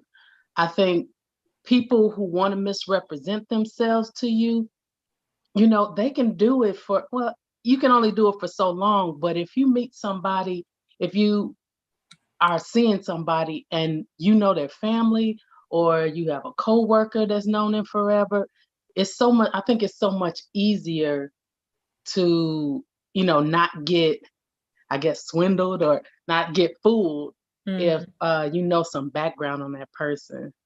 You know what I mean? Yeah. People Go ahead. sell themselves, but they don't even know that they're selling themselves. So say, for instance, let's just use social media. If you see somebody on social media that you're really interested in, and all the pictures that you see, they're looking a certain type of way. You may even see them in person. You may even get like a reference, and everything is great. They look great, they present well, and then you go for it, right? And then when you meet up with them, okay, now this is buyer's remorse because you don't know them, but they did advertise well, and they didn't advertise. It wasn't false advertisement because what you saw was really what you saw, but then when you got them, it was buyer's remorse because maybe the conversation wasn't right. Maybe the sex was whack. Maybe they lived at home with their mom. Maybe, all these type of things, but you wouldn't even have gotten that far. So they advertised good, and then you gave them a chance, and then now you have buyer's remorse. So, I look at it from that perspective as well. Like, they just were great, and then you got them from there just for the flop. Okay. So today's I'm sorry. Well, in today's marketplace, I think to both Aisha and Najia, to their point, Najia, to their point in terms of the social media relationship apps as well as products, the money is put into the marketing. So it's very easy to purchase something if you're totally unaware of a brand, you're totally unaware of what an item is. It looks good online, and then you get it, and then it's not as you wanted it to be. So I can speak for myself, purchased something I thought looked great, but it came from overseas, and the size was super, super small, and so returning it would have been 3 times what it costs me to purchase it, to return it, because the address was totally whack. So again, from a consumer's perspective, we totally have to be in tune and aware of what we're purchasing or making a purchase. I think I assume we're still kind of on relationships and kind of if you get played a little bit, but I feel like it's more on the person being deceitful or just not representing themselves authentically. But I think we, as I guess the consumer or the person who could potentially be swindled, have to accept that there's a possibility that whatever this person is presenting to us may not be everything. And we have to, it's almost like going into it knowing, you're taking a risk. I think, you're taking a risk when you buy a car, you take a risk when you buy a house, whatever. So it's just a matter of accepting that I can only go based on what they're telling me and what their actions show. And if it hits the fan, it sucks. And being able to cope with whatever that fallout is what it is. But I think it's just going in knowing that there's some risk involved. And I think we sometimes go in with rose-colored glasses like, man, after all of these several crappy relationships, this person is exactly what I was looking for.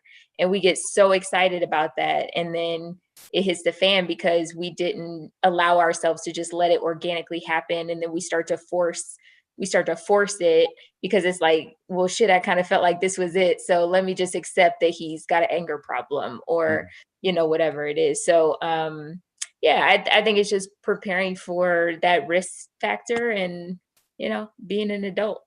So Lynn just said that research is important and that she goes on dating apps and Googles everyone to find all the liars. Everybody, even those who said they weren't on social media, found them. Liars. Lynn, yes. You gotta do your research because men lie. See, I think we're overthinking it. It's the buyer's fault just as much as the seller's fault. I mean, come on. It's as much as the seller is doing the right thing by showing the best them. What I'm going to show the worst me? What do you mean? Right. Just like the buyer their expectations are, oh, this is going to be so perfect and shiny. Well, you're dumb too. So everybody's at fault and it zeroes out. At the end of the day, you got to deal with it. Let it take its time, just like you got a 14-day return policy. Same thing with relationships. You have time for it to. I think some people misrepresent themselves a lot. There's misrepresenting and they're showing just the best you. Wait a minute. Did you just say there's a 14-day return policy? Yeah. in relationships. No, the relationships are not an iPhone, Krishan. No, but you know what though? It's interesting because Real.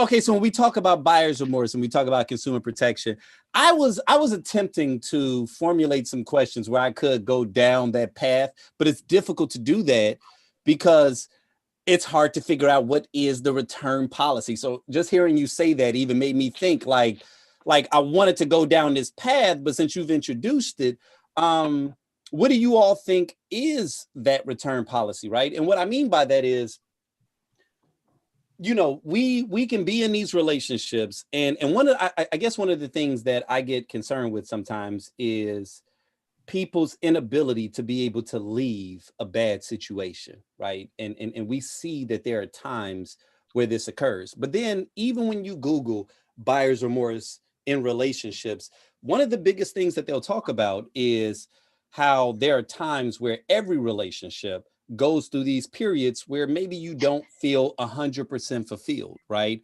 And the advice that they'll give you is to kind of, like endure it a little bit, and I think anybody that's been in a relationship that's over 2 to 3 years, you've had those little periods where y'all just weren't vibing during that period.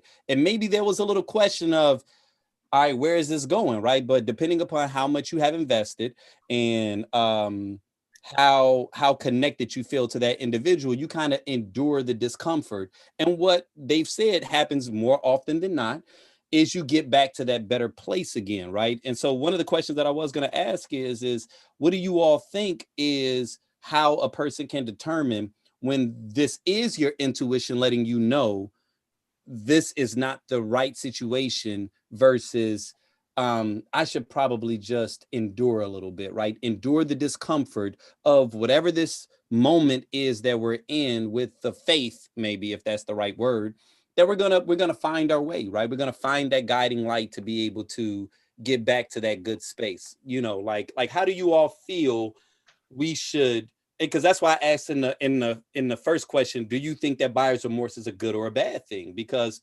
if you think it's a good thing, then you think that buyer's remorse is intuition. If you think it's a bad thing, then you think it is that knee-jerk reaction where, oh man, I thought it was going to be this, but really it was that. But then sometimes when you hang out, you realize, shit, it's actually better than I even thought it was going to be from jump. But sometimes it feels like time is the factor that determines whether or not it was real or it wasn't real. But there are some times where a person needs to go running. So how do you all feel? What do you all feel is the return policy, as Krishan just said? I think that I would say the return policy is based primarily on your standards and what it is that you're just willing to put up with. So in one of my situations, my return policy should have been implemented when I seen this lady, or I heard this lady cursing her ex-boyfriend out and just demeaning him in the worst possible way. But as opposed to me saying, you know what, this isn't something that I could ever see myself dealing with, I decided that, oh, well, you know what? She never talked to me like that. We're great friends and we talk so well to each other. And all of 3 months after that, I was that guy. I was every B, F word, all of that. And Okay. I didn't really think much into it. I rushed it. I didn't take my time. I'm gonna let you talk. Right. Anytime you say something, Dan, your Brittany is right there on the heels, like, okay, no, I got something to say. Okay, right. So how people like handle other people is usually a telltale sign of how they could, basically what they're capable of in terms of how they could handle you, right? Me, I have those different relationships. So I have some relationships with like an ex that I can just fly off the handle, go crazy, just go nuts and say all kind of craziness. But then there's other relationships where I have more respect for that person. So like I wouldn't dare talk to them in that way. Right.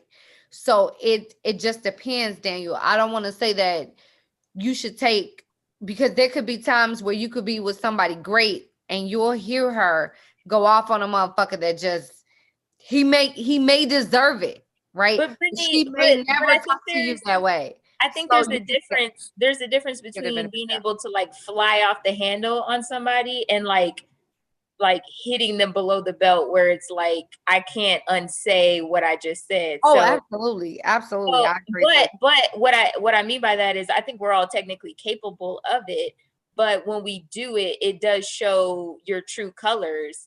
And I think that is a red flag for somebody who's seeing you do it. It's Well, like at a point I just you think that could it say depends on the something like, person and it depends on the experience, because I have levels for people like in my world, like levels, and I know just how to handle and how to deal, and then considering, like I said, it's all about a level of respect. Brittany, I think that just requires your partner to establish a trust with you, to really trust and believe that you're not gonna, that what you're capable of doing, and that they see you put into practice, that they won't be on the receiving end of it. And that's just trust. I've had the same thing happen that Daniel said, but it's been with friendships, not romantic, where I've ignored traits that are, I don't know if we want to call them toxic traits, but I've just ignored things where I've seen people treat people certain ways. And I've been like, I don't really fuck with it, but they don't do that to me. And then to end up on it, I've had to check myself and catch that L and just be like, I clearly knew this is who this person was. And it made me care more about character in friendships, because just because you're not doing it to me shouldn't be the determining factor on if that's something that is acceptable for me or not. So if I see people treating people a certain way, I don't need to wait around to be on the receiving end of it, to be like, I'm good. I don't need friendships with people who that's who they are, because it's only a matter of time before you are the one on the receiving end, and you can't act surprised. I honestly disagree, because I just feel like it's just. Are you the hothead though? Maybe we're talking about you. No, because no, and honestly, to be real with you, I am pulling from a personal experience, like literally as in current today, right? Like when you just went off camera. We know. But no, there are people in, they're not people, because I don't want to seem like I'm toxic. Like I am the toxic. Like I got 7. No, I got multiple folks who say it's me, but it's not me. No, one person. And I promise you, every bit of my soul believes he deserves every bit of whatever it is I say to him. Okay. Why do you think that though? Just because of what I've been through emotionally through that entire situation, and just how I feel today, even from that situation. Like there's still a lot of things that have not been addressed.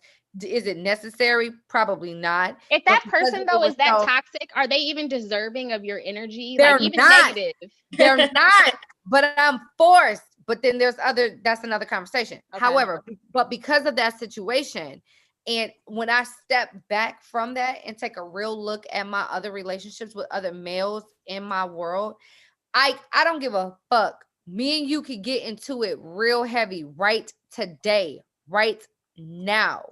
There are just things I would not say to you that I have said just in a matter of maybe 2 weeks ago to somebody. I did want to hear Daniel. I know he was trying to. I was just gonna say, like not to me though. Like you say no, about like me, I would me. never, just because of how just the respect that we have. Right? No, I get it. You know what I'm saying? And I just feel like every situation is so different. And it's hard once you cross that line, and you with words. Once you cross that line and introduce disrespect and disrespectful words into a relationship, you cannot go back from that. And then it's very hard once you make that a thing that you do to then all of a sudden not go there. And because it's just better when you never do it. In my current relationship, we made it a point to say we're never going to disrespect each other with words. With my ex, we would ramp each other the fuck up, and it was just like it brings a side out of you where I'm like, this is unhealthy. This is so unhealthy. And so for me, I feel like an alcoholic where it's like I can't have any drink. I can't curse you out a little bit. I need to curse you out at not at all. I feel the same way, because disrespect is so, to me, it's so personal. Because it's a slippery slope. It is. And when it comes from somebody that you're dealing with in an intimate way, and to me, intimacy is defined in many ways. So friendships, relationships that are actually intimate, when you're sharing an emotion in any kind of way, that to me, that's a sign of like intimacy in some type of way, right? With somebody close to you. So when you're in those relationships, to me, it is important that you choose how you walk, the things that you say, you think before you speak, because that lets me know how you value those relationships. I take everything for face value. I've been taught to listen to what they say, not what they tell you what they said, but what they said. You know what I mean? watch what they do. Right, that too. People be saying one thing and This- doing something different. I'm sorry, Daniel, go ahead. Aisha said something along the lines of trust, right? And I want to take it back to the whole buyer's remorse or return policy idea. So if you buy any particular item, let's say if you got yourself a new iPhone, right? Within a 14-day period, you are examining this iPhone and making sure that this joint works the way it is designed, right? So, but if in that 14-day period, you notice that your Face ID doesn't work, you finna take that joint back and say, hey, I need a new one. I'm not finna deal with this. So when we talk about trust, and when I gave that example of this person cursing out an ex-boyfriend, this is within that return policy of a very early period. I just met you. We just started dating. Why am I hearing this side of you? Why are you like this? I can't say that you're not going to do this to me. So now I have to take you back to the store and say, hey, I need a new one, man. I don't want this. I don't want this problem. But can I also say, Isaac mentioned casually about the like buyer's remorse with like negative situations. You can have a healthy, good relationship that still is not for you and leave that. We don't always have to have something be toxic or bad to be like, this isn't for me. And I think if we got more used to leaving healthy, okay situations that just are not satisfying or fulfilling for us, it's better. I think a lot of times people wait for shit to be on fire, for them to be fighting or disrespectful, to sometimes give yourself permission to be like, oh, okay, now I can go. Right. But then you're creating more trauma and having to pick the pieces up. And it's like, it's real nice to leave when shit is just not good enough for you and it doesn't need to be red flags and the house on fire. I actually have a story. You reminded me. I know. She reminded me of something. And I, to this day, it's not necessarily buyer's remorse, but I felt bad about it. I don't necessarily regret it, but I did feel bad about it in the moment. But I had met this guy and I was shooting my shot. I thought he was the finest thing I'd ever seen. And so eventually we went on a date and it was really nice. And it was nice, but he was kind of boring. And I was like, okay, I'm gonna give it another chance. Maybe we just, it was awkward, whatever. We went on at least like 4 or 5 more dates, and he was taking me to really nice places. And so in other words, you were getting extra meals, is what you were saying. Even though I was the first 2 dates, you was enjoying the extra meals. Yes. Sorry, I was 24 and I was eating ramen noodles a lot. So I was just, I really enjoyed it, is the point of the story. And at the end of it, I was like, God, he's super boring and it sucks really bad because he looks really good. And that was kind of the end of it. And I regret sort of not being more evolved during that period, but I it sucked. It was what it was. I was just kind of a shitty person back then. So whatever. Stop it. So okay. I actually like that as a transition, because this next segment is called Dollars and Cents. SENSE. But we'll start this with just the general question. Do you feel that there's truth in the adage that you are the sum total of the 5 people that you spend the most time with? Yes. And I think that the times that I've challenged it, when I've reflected on who was around me, it was more of an insecurity about the people around me and what that actually said about me. And so I 1000% believe it. And for people who don't like it, I'd like to run through who the fuck they spend their time with. And usually they feel something about those people. And that's why they want to reject it. Okay. So what if, because as of late, I've been, maybe it's just Corona, I don't know, but I've been a bit of a loner. I don't really spend much time with anybody. aside from the people that I work with when I see them at work. But Well, who outside, was it pre-corona? Not that you have to name them, but just meaning that's probably. I literally was thinking about that though prior to even speaking. Daniel, you just gonna have to use who you have come in contact with during this time. I know what you mean because I feel the same way. Like I'm heavy on my family, right? Right. Like, I spend a whole lot of time But with my family. Daniel, I don't think this year is a good measure. I think you need to think about in regular life before this year. Your closest, spending your even time prior with. to that. No, I mean prior to that, like so. As most of you know, like I was married at one point, and I'd go to work, I'd come home. There was really not much outside of that. Oh, that's the problem. That was sad. I mean, not in a negative way, but like you needed a life. Like it's healthy to have a life outside of just your partner or your children, hobbies and interests. But even now, right? So let's say if we were to say pre-corona, right? You know, I go to work, and outside of work, I see my children, and I work on different things.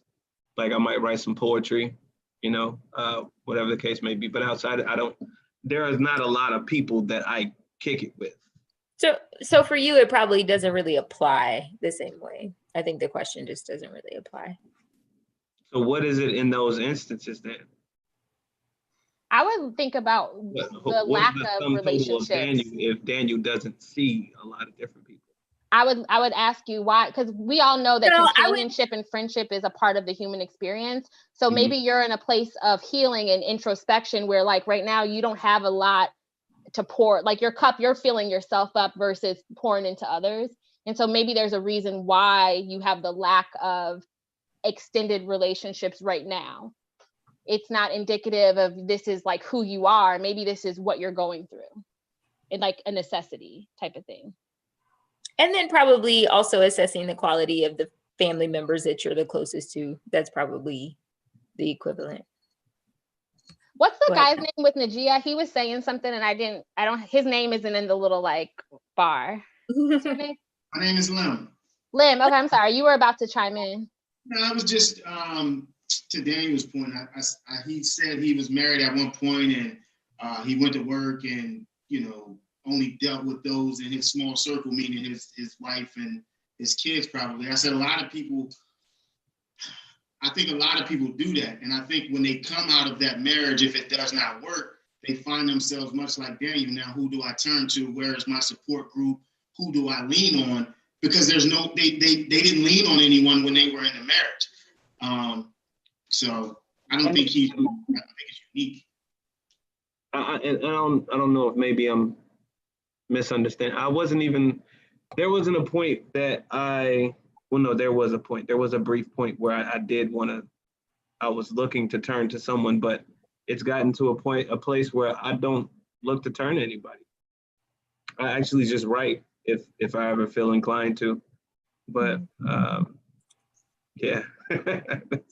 And that's anybody ever looked at?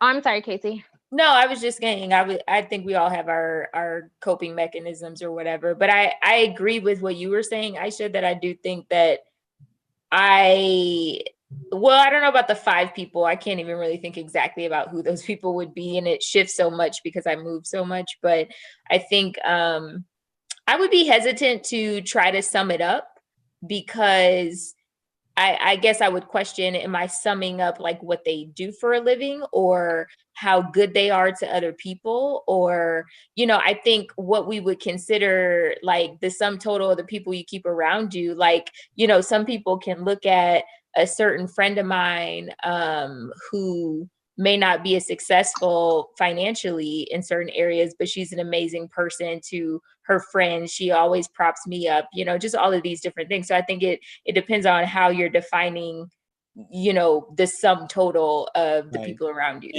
And to that point, Casey, because you kind of got what was at the heat of what it was that I was trying to get to, and to pivot just slightly, have you ever been with someone that you feel that it has a different level of ambition that you have? And if so, kind of what was that relationship like, right? Because, when they say that we are the sum total of the 5 people that are around us, like, and you kind of leapfrogged a little bit, which sorry. No apologies, but that's kind of what I was getting to, is that I feel like when people say that, it's always kind of ruled around whatever this goal that you're attempting to obtain is, right? And so I know that one of the things that a lot of people feel is significant in relationships is that level of ambition. And I feel like this is one of those kind of caveats that's different for women and for men, because with men, until maybe recent years, and by recent years, I mean like 10, where we've seen ambition in women as being attractive, whether that's a good or a bad thing as the reasoning as to why the man feels that ambition is attractive in a woman. But I know that typically women, if they're searching for potential suitors, one of the most attractive features is someone that can be an earner, right? Someone that can be a provider. And I was just curious as to what it feels like if you're dating someone and you feel like you all have different levels of ambition. And I feel like that is something that is becoming more common, especially in 2020, where you have women, specifically even Black women, who are kind of at the top of the totem pole as it relates to percentage wise, just people that are making aggressive moves, from starting new businesses to, degrees and the whole nine. How that kind of plays into the dating process if you meet someone that you feel is treating you well and has a lot of significance emotionally, but you kind of feel like, and from an ambition perspective, they're not kind of matching on your level. You know what I'm saying? Like how you would handle that. And this can be hypothetical if you have not experienced it directly. I don't think it'll work. Mm. I had an ex who that was the situation. Like he could have did whatever he wanted to do. It got to a point where I started to like want more for me, right? Mm-hmm. And so in that moment where I was starting to make this shift of, discussing and trying to run through things with him about what I wanted to do and not being able to get the him matching my excitement or just being as inquisitive as I am alike, just encouraging. And then me inquiring about like what he wanted to do and really not having any direction or just any desire, like not being passionate about anything whatsoever. So for me, that was like an instant turn off, but that was for me. So I just kind of think that might be kind of like an individual thing, like individually what people are looking for. For me, I needed him to like either match or exceed me in terms of what I need in order to help me with being focused and help encouraging me so that we can keep encouraging each other to do bigger and better shit. And he just didn't have any desire. So like that turned into a negative for me. I was just thinking it's exhausting. When you are the only one who has the ambition in the relationship, it is exhausting. I was with someone when I was living in Chicago many years ago, and I wanted to do, bigger, better things. I always look for my next job should be better than the last job. I had gotten laid off, so I was trying to figure out how to get these bills paid. Rent had to be paid. I had to eat. He wanted to be a club promoter. I'm like, dude, you damn near 40 trying to be a club promoter. How are these bills going to get paid? So it's exhausting. I'm like, I don't have time for this. So I was like, I'm moving back to Michigan. I've subletted the apartment. I don't know where you're going to go. Well, good luck. I didn't have time. It was exhausting. I was done. No. Yeah. So wait a minute, Lynn, that's fascinating. You didn't want to hand out any of the flyers, put them on cards and stuff. Hey, y'all in the if the bills would have been paid, I would have been his biggest cheerleader. But IDs. I wasn't even gonna go there. All the promoters with girlfriends was checking IDs at the door. Daniel, I wasn't even gonna bring up the fact that she clearly wasn't down for the team and she wasn't about not when I have to pay the rent. It wasn't about nation building, right? Like I wasn't. You want to be in the club? No. Flyers? Come on, man. She wasn't. Look, if no. club promoter was paying them bills, I would have been like, "What you need me to do, boo?" No. Listen. No, that's fascinating though, right? Like, so did you feel that? Did you feel like the other aspects of the relationship were on point, and it was just that bothered you, or do you feel like his lack of ambition was indicative of something else that was underlying, and it kind of played itself out in other elements of your relationship, right? Like maybe he just never really took charge in certain aspects, so it wasn't just about the fact that he wasn't earning money or he wasn't doing certain things, but the fact that you just didn't really see any initiative. And I'm not to put words in your mouth or anything, but I'm just curious as to if you felt like, oh no, we was good intimately, we were good romantically, we were good mentally, but I just didn't, that aspect was something that was a wedge and it led to me saying, I got to move on, or if you felt like that kind of contaminated other aspects of you all's relationship. I definitely think that contaminated a lot of things in the relationship. There was a lot of other things that he did that kind of like would piss me off outside of that. So I think there was other things he could have did, but I think he was very used to having women do things for him instead of having to take that initiative and be ambitious. And that was his problem. And I didn't have time for it. Okay. Was it a situation where, I'm sorry, no, Nigia, you go ahead. I'll go after you. When did he start exhibiting that? Was it in the beginning of the relationship? Did you Sorry, I couldn't hear you. Kind of hard to hear you. Did you see those behaviors early in the relationship? Lack of ambition, all the things that you described. Probably, now that I think back on it, and I probably should have initiated that 14-day return policy very early on, and I did not, but I was very young. I was in my mid-20s when I was in Chicago, so part of it was buyer fault, but some of it I was, You were in your mid-20s and he was 40? Well, he was getting close to it, close enough to call it same thing. Dang, so you had like a sugar daddy girl? No, it wasn't, there wasn't any sugar. He wasn't making money. I said he was damn near 40. He hadn't quite hit 40 yet, but it was close enough. We're not about the age. He was too old to be a club promoter in the club. No, Brittany. No, we're not gonna age shame. What she had was an OG, okay? I'm age shaming because he was too old to be in a club like that. I am not old shame, age you little trigger back there, Isaac. What's happening? I felt triggered. I feel like she's age shaming right now, okay? Hey, were you putting flyers on cars? Was this a thing? It was not, because I had to go to work. CDs on cars. Ike was putting CDs on cars. Or he was having a midlife crisis.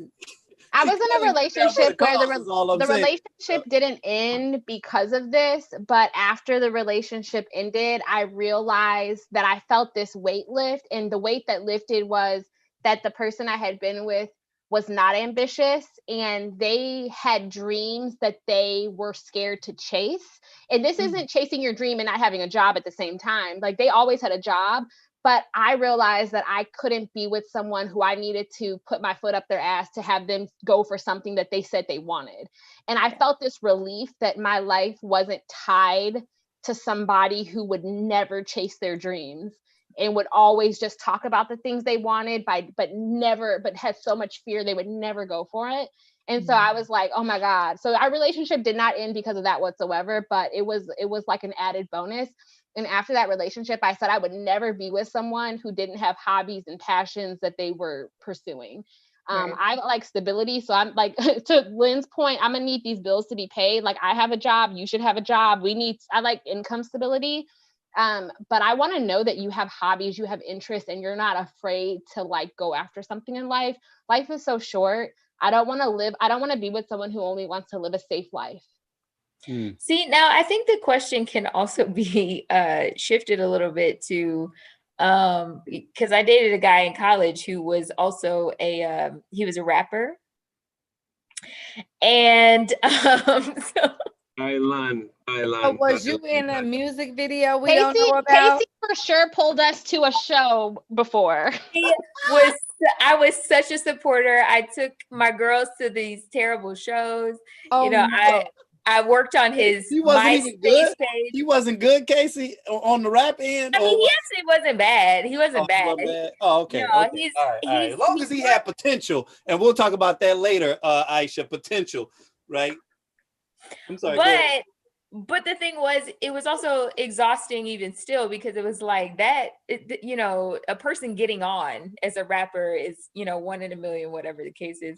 But he had intense ambition. So it wasn't a matter of, does he want it? Yes, he does. He worked for it. He went out there. He was pounding the pavement, putting CDs on cars, all this stuff. Y'all can really, right? You can tell how old I am at this point. People had CDs, and so like it wasn't the lack of like the ambition. That's probably the best word. It was more, how realistic is this dream of yours? And that's what became exhausting, trying to support. I mean, he had a bunch of other issues, but that was difficult. So someone commented on Facebook, and it's to exactly what you said. They asked, what about those relationships that weren't going anywhere, but when you break up with the person, they start doing what you wanted them to do? Oh my God. And I feel like you have to be okay with taking not an L, but like, if you're saying this isn't for me, you should want that person to succeed and win. You're just not tied to it, and you don't get to reap the benefits of that success. I'm like, unlike Casey, I used to always say one of my 3 deal breakers was a rapper. I know that I was not going to support your dream. I was not going to be at the shows. I was not going to put CDs and flyers on cars. But you came to my guys' shows. You were a good friend. Casey. Because that's what it sounded like. You was a hater. I supported my friends, but like I knew that I didn't have what it takes to be in a relationship with a struggling artist and support their dream. And I didn't think it was fair to be in a relationship with someone who I wouldn't show up for. So I just knew that I wouldn't date those guys. I dated other trash. Don't worry. It just wasn't rap trash. It was a different group of trash. It was a different type of trash. But like, I think you got to be okay that people grow and succeed outside of you being with them. And you can't be bitter or resentful. And we make it about us a lot. But like, people can grow and win in life and realize their potential. And it has nothing to do with you. Okay. Have y'all been in that situation? I'm sorry. Like, have you Isaac, or any of y'all ever been in a situation where once you stop dating a person, they become all these things that you thought they could be? And listen, you gotta watch? I'm gonna be honest, Aisha. I am probably the person that was the best thing that happened to them. The best thing that happened to them. I bet you think this song is about you too. It's about me. It is. I'm not even. I was the artist. I was that individual. So I always enjoy these conversations because I was always very clear on. Okay, so you know what? I think because I knew who I was and I knew I was the artist that was willing to sacrifice it all. I was the one who, while I never had an issue with commitment, I was probably a little adverse to commitment, because for me, it was like, I don't want to force you into this path that I know I'm on, right? Because one thing that I know about women, especially when they get into you, is they will make your plight their plight, and it may not be what their calling was, right? And so, you'll find yourself kind of knee deep into that situation, only for you to get to that point. And then you start almost feeling borderline guilty, like shit, like I am forcing someone along this path that may not be for them. And so I think there were times where it felt like I was against like establishing a committed relationship, when in reality, it was just me knowing that I'm not ideal. I'm not ideal. I'm ideal in a lot of instances, but I may not have been ideal in the sense that you can put me in this box. So that's why I always enjoy these conversations about the artist or the person that is chasing their dreams, and people that make sacrifices, as it relates to that. But Isaac, did that stem from someone doing that to you? Like, was that like you pivoted on your own, or were you in a situation where someone opted into a relationship with you and then put on you the weight of their decision? It made you feel guilty about it because it wasn't what they wanted or what they thought it would be? That's a great question. I think a little bit of both. I don't think that they put the weight on me intentionally. I think they put the weight on me just because that's what happens in all relationships, right? Like, and to be very honest, even though I had another question, this is the perfect pivot into the last space, which is it tricking if you got it, right? Because I remember we talked about, we were on Clubhouse. So me, myself, Aisha, and Tina Marie, we hosted a group on Clubhouse. For those of you guys that have no idea what Clubhouse is, it's this new social networking site that's primarily audio driven. So it's kind of like, I don't know, Twitter or Snapchat meets, the party room from back in the day. Very interesting, though. You can get in some ratchet rooms, but there's some rooms where there's really some intriguing conversation. So we kind of had like a light test run of this particular topic. And someone brought up dating with potential, right? And like kind of all the different nuances of what that means, dating with potential. And so I think I missed the part I made this point. And they were like, no, we've already covered that. But I felt like to a degree, everybody that enters this dating space dates with potential, right? Like, and by potential, either we think this person is going to be this, or we think that us together are going to be this, right? So I guess it's two ways of looking at it. And I think in many cases, people saw what my overall ability was, right? Or what my overall earning potential was, or just knowing the level of love that I shared with them and the way I made them felt. Maybe they felt like I've never felt like this before. And so it felt like, you know what, this is worth investing myself in and potentially being invested in for the long haul. But where it became difficult was when the same thing that they fell in love with me about, which is the fact that I was so different, ended up becoming the same thing that kind of created issues later on, which is the fact that I'm so different, right? You can't put me in that box sometimes, right? So when it came time for that relationship being centered around something, okay, now we're going to grow together. Now we're going to hunker down and be this.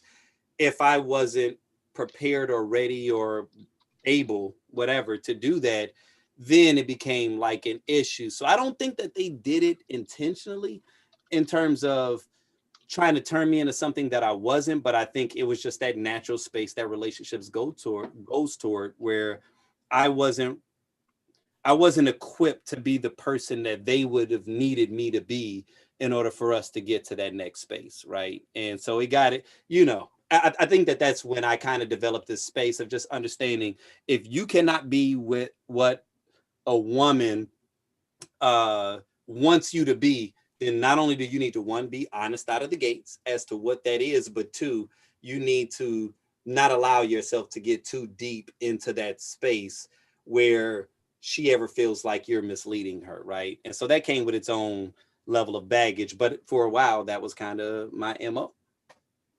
I had a guy break up with me and kind of almost quote verbatim what you said. And he was like, this is back in the day. He's like, what I originally loved about you, I now do not fuck with. Like, I don't like. And I'm really proud of my early 20-year-old version of who I was, because I was very much like, well, that's on you, because I've never misrepresented myself. And you're crazy that you love something and all of a sudden now you're bothered by it. That sounds like a bad deal on your end, because I came out of it being like, well, I'm going to still be myself. But I think it's interesting when people do that, when it's like, oh, I loved this. And now it's like, ooh, I'm good. I agree. So, with that question, as we talk about, is it tricking if you got it, right? Like, because that's really kind of where we were going, with it.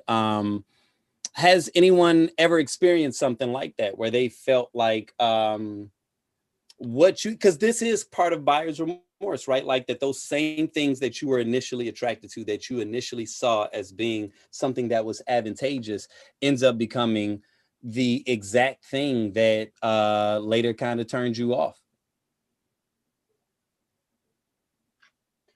My college ex was very flashy, and he was like, you walk in a room and you pay attention to him, and I gravitated towards that energy. And as we progressed beyond college and dated, I realized that it was like an overcompensation. And I just just was like not into it as much anymore. And so it became he really did have it, and he really did trick it all off. And it was just like the showiness of it all, the excess. It was just like a level of excess that was unnecessary, and it felt like not appropriate at all the times. And it was like the need to be the big fish in a medium to small size pond. I just became like kind of not into it as I grew up and got older. I'm like, this says a lot about you. I'm good. I seriously am struggling to think of a situation where it was something that I loved and later disliked. That's what Daniel. asking, right? I can think of I one. feel like, okay, because Daniel, I was about to answer this question for you.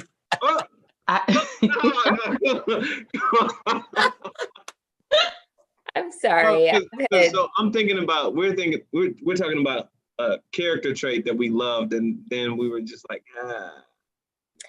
Well, I don't know if it necessarily has to be a character trait, but it could be something where, you know, I really, really loved how oh yeah, yeah. Yeah. Yeah. Definitely. Of course. And Shanetta, you're next. But go, Shanetta. No, you got it. I'm gonna go. Oh no, Daniel, you have to answer this question. I know the way you reacted is like, yes. Yeah. Now we all want to know. Oh my goodness, man. Okay, and it's only one instance that I can think of. So one of the biggest issues that I had in relationships for a long period of time is religious beliefs. I was not somebody that ever practiced any of the holidays, and girls that I dealt with were like, oh no, I don't want any parts of this guy. Most of them didn't even care to, I guess, like study some of what I was into. And then this girl comes along, right? You know, she's like, yeah, I'm gonna come to church with you, and I'm gonna study with you, and we're gonna learn this, that, and the third. And I'm like, yes, oh my God, I finally found somebody. This has gotta be God's sin. She's the one.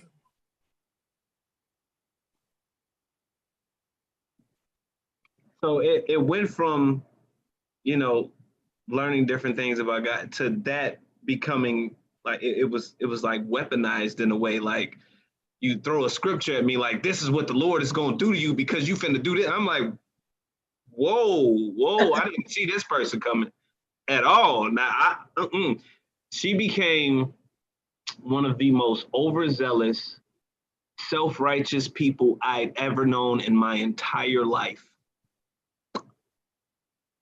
And that very thing that I thought I loved, I hate. Yeah, it's rough, Daniel. Yeah. Casey, you know. Oh my goodness, you know. Yeah. Woo. God did send her, but it was a message. All right, Shanetta, you're up. I was just gonna say, I loved that my ex, he loved to talk. And I didn't know that many guys that just was so open and would just talk about anything. And I was like, see, that was his name Isaac Paul? Right. I was just about to say, she about to roast the hell out of me right now. I was like, oh, I feel bruised already, and she ain't even shared the story. Right. I'm sorry. You see where I'm going, huh? Right. Go ahead. Yep. I was like, you know what? Since guys are so, you know, on the opposite end, you know, guys don't really want to talk. That's how I felt. Most guys don't want to talk about their feelings. He would talk about his feelings and my feelings and everybody's feelings.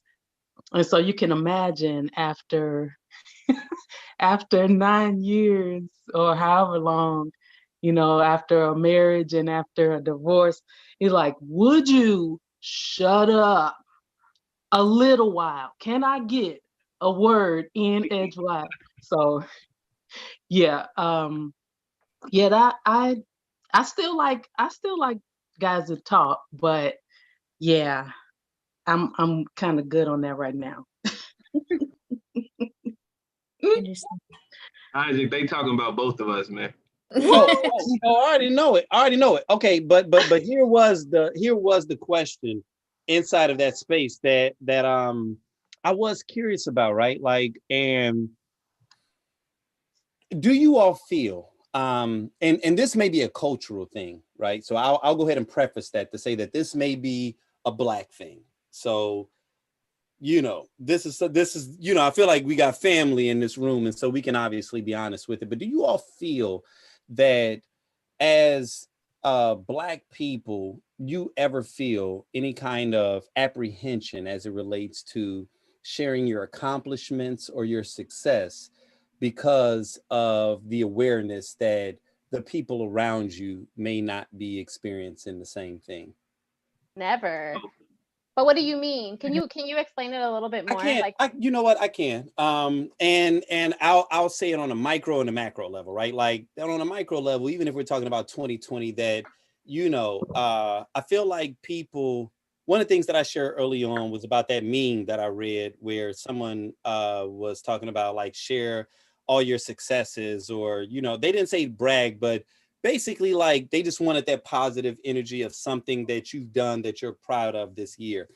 And I feel like even when we enter 2020, there's this acknowledgement that while you may be able to work from home, while it may have been an ideal circumstance for you where you were able to catch up on books that you didn't read, or you didn't have to worry about that 4-hour commute that you did to and from, that there's somebody else that lost their job, right? And so because of the fact that we're so interconnected, on one level, I think holistically, we all feel that, where it's like, I want to be sensitive to what everybody else is experiencing, but I also feel like as African Americans, we have to double down with that, right? Because I feel like white people have always been able to share their reality or their truth, but sometimes when Black people do it, and this may be a stretch, and you all can correct me if you think this is not real, but success isn't always it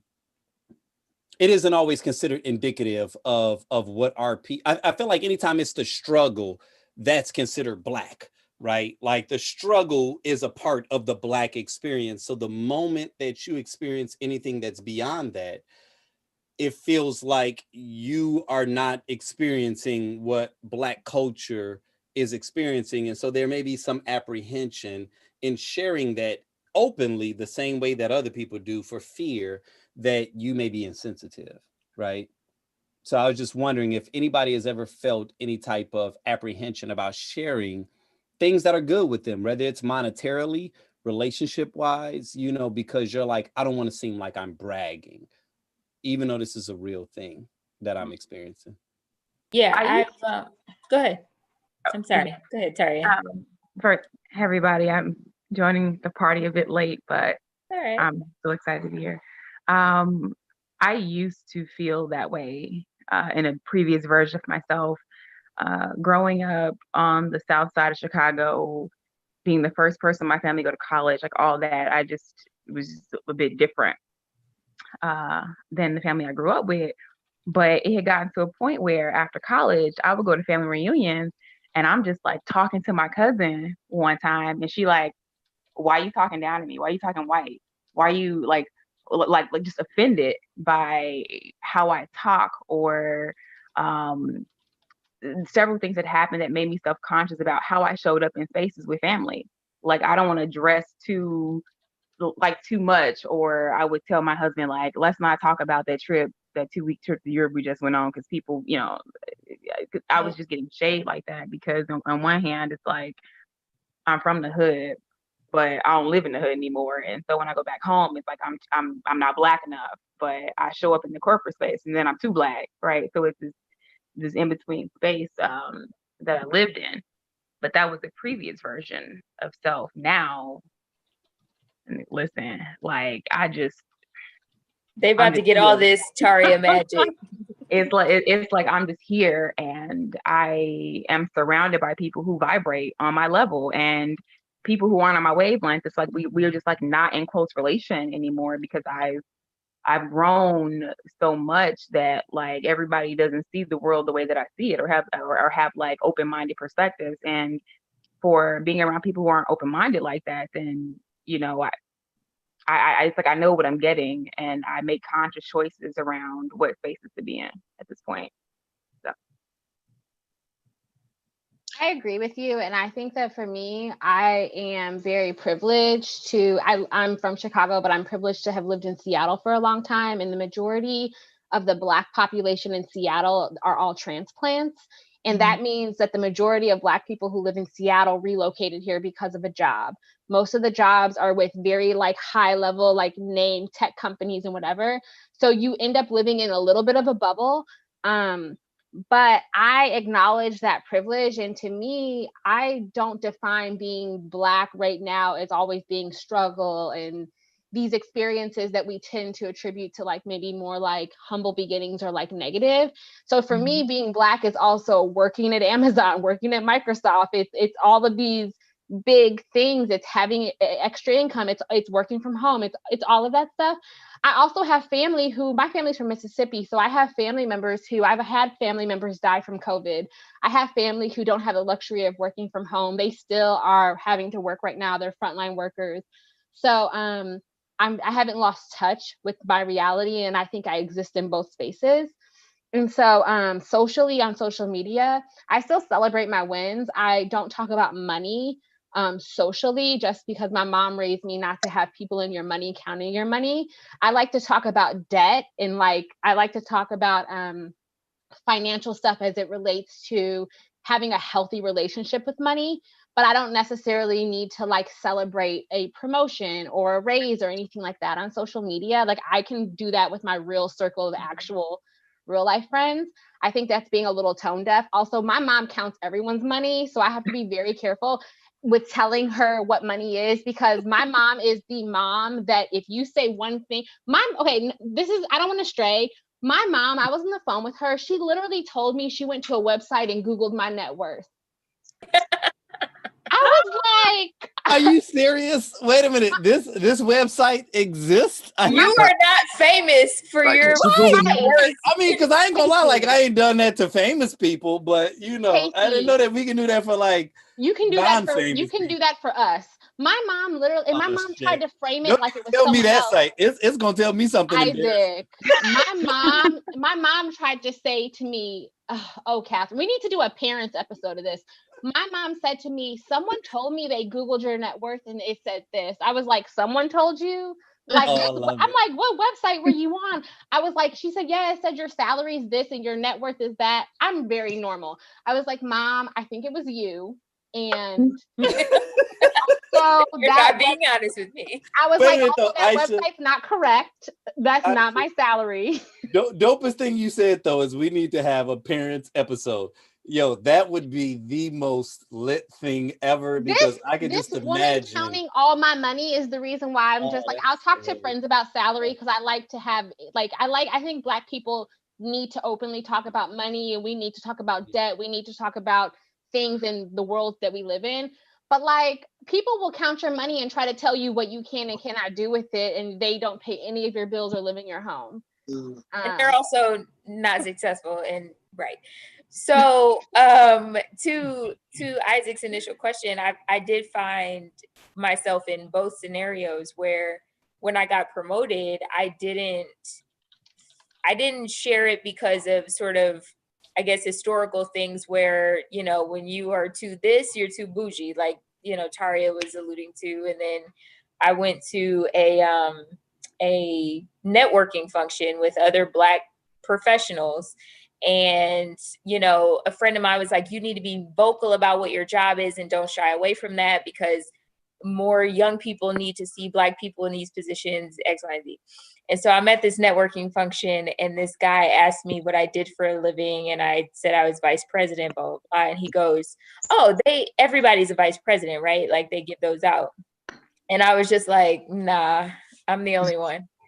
And so it was a sort of like, he was downplaying.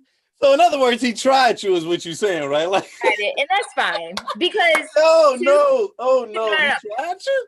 How did you respond? How did you respond to that, Casey? How did you respond? No, I'm the only one, and I dismissed him. But to his credit, like some larger banks, they do have a crap ton of vice presidents, and they do pass out titles and things like that. So I don't even know if he was being dismissive, but in that moment, for him to have said that to me, it was just like, so to your point, I don't always lead with that because I don't want to seem like this to this sort of people, and I don't want to seem like this to this sort of people. So I just tell them I work at a bank and I move on with my life, and it's none of their business. So yeah. Again, I'm also late to the party.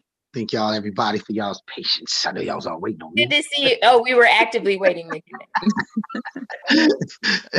I think it's a really dope question, Isaac. Honestly, dude, like for me, obviously, like, and I think Aisha brought it up, but like social media is kind of where the crux of this is, because prior to pandemic, right, everybody's social media was just like a list of your latest trophy. Right? Like you don't put your shitty stuff on social media, right?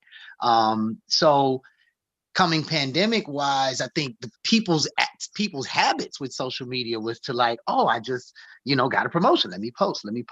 For me, I went from having to use social media to promote events to like, when I'm posting, I'm like, well, what am I even going to post about? I hadn't had like social media for me.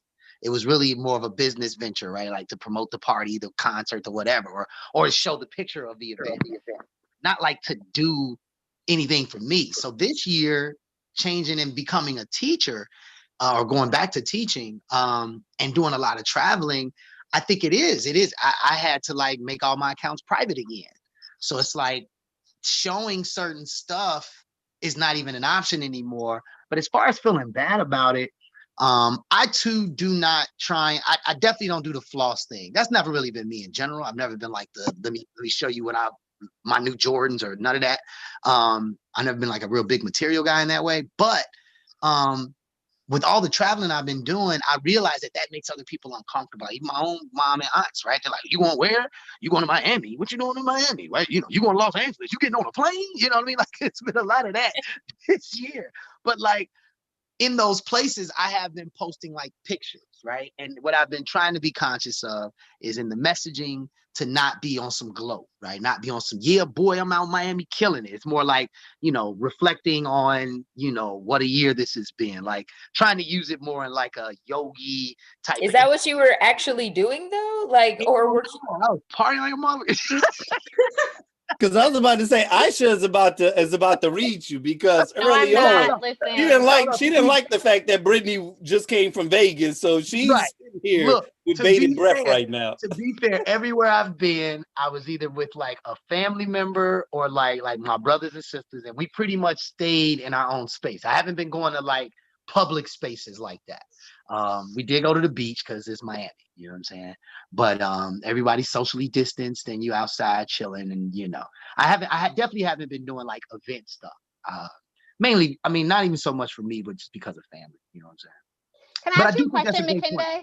Yeah. Have you changed, or not just McKinday, but everyone else, but like, have you all changed your consumption during the pandemic, and have you unfollowed or muted any people who seem tone deaf and are gloating in the midst of like epic people dying from this disease, from unemployment being crazy, from people having housing insecurity? Have you changed the people that you're consuming their content? I have not. I think partially I never really went wild with social media in the way where I was just like letting any old body on. Like I've kind of always actually kept it to a network of people I really rock with in some ways, right?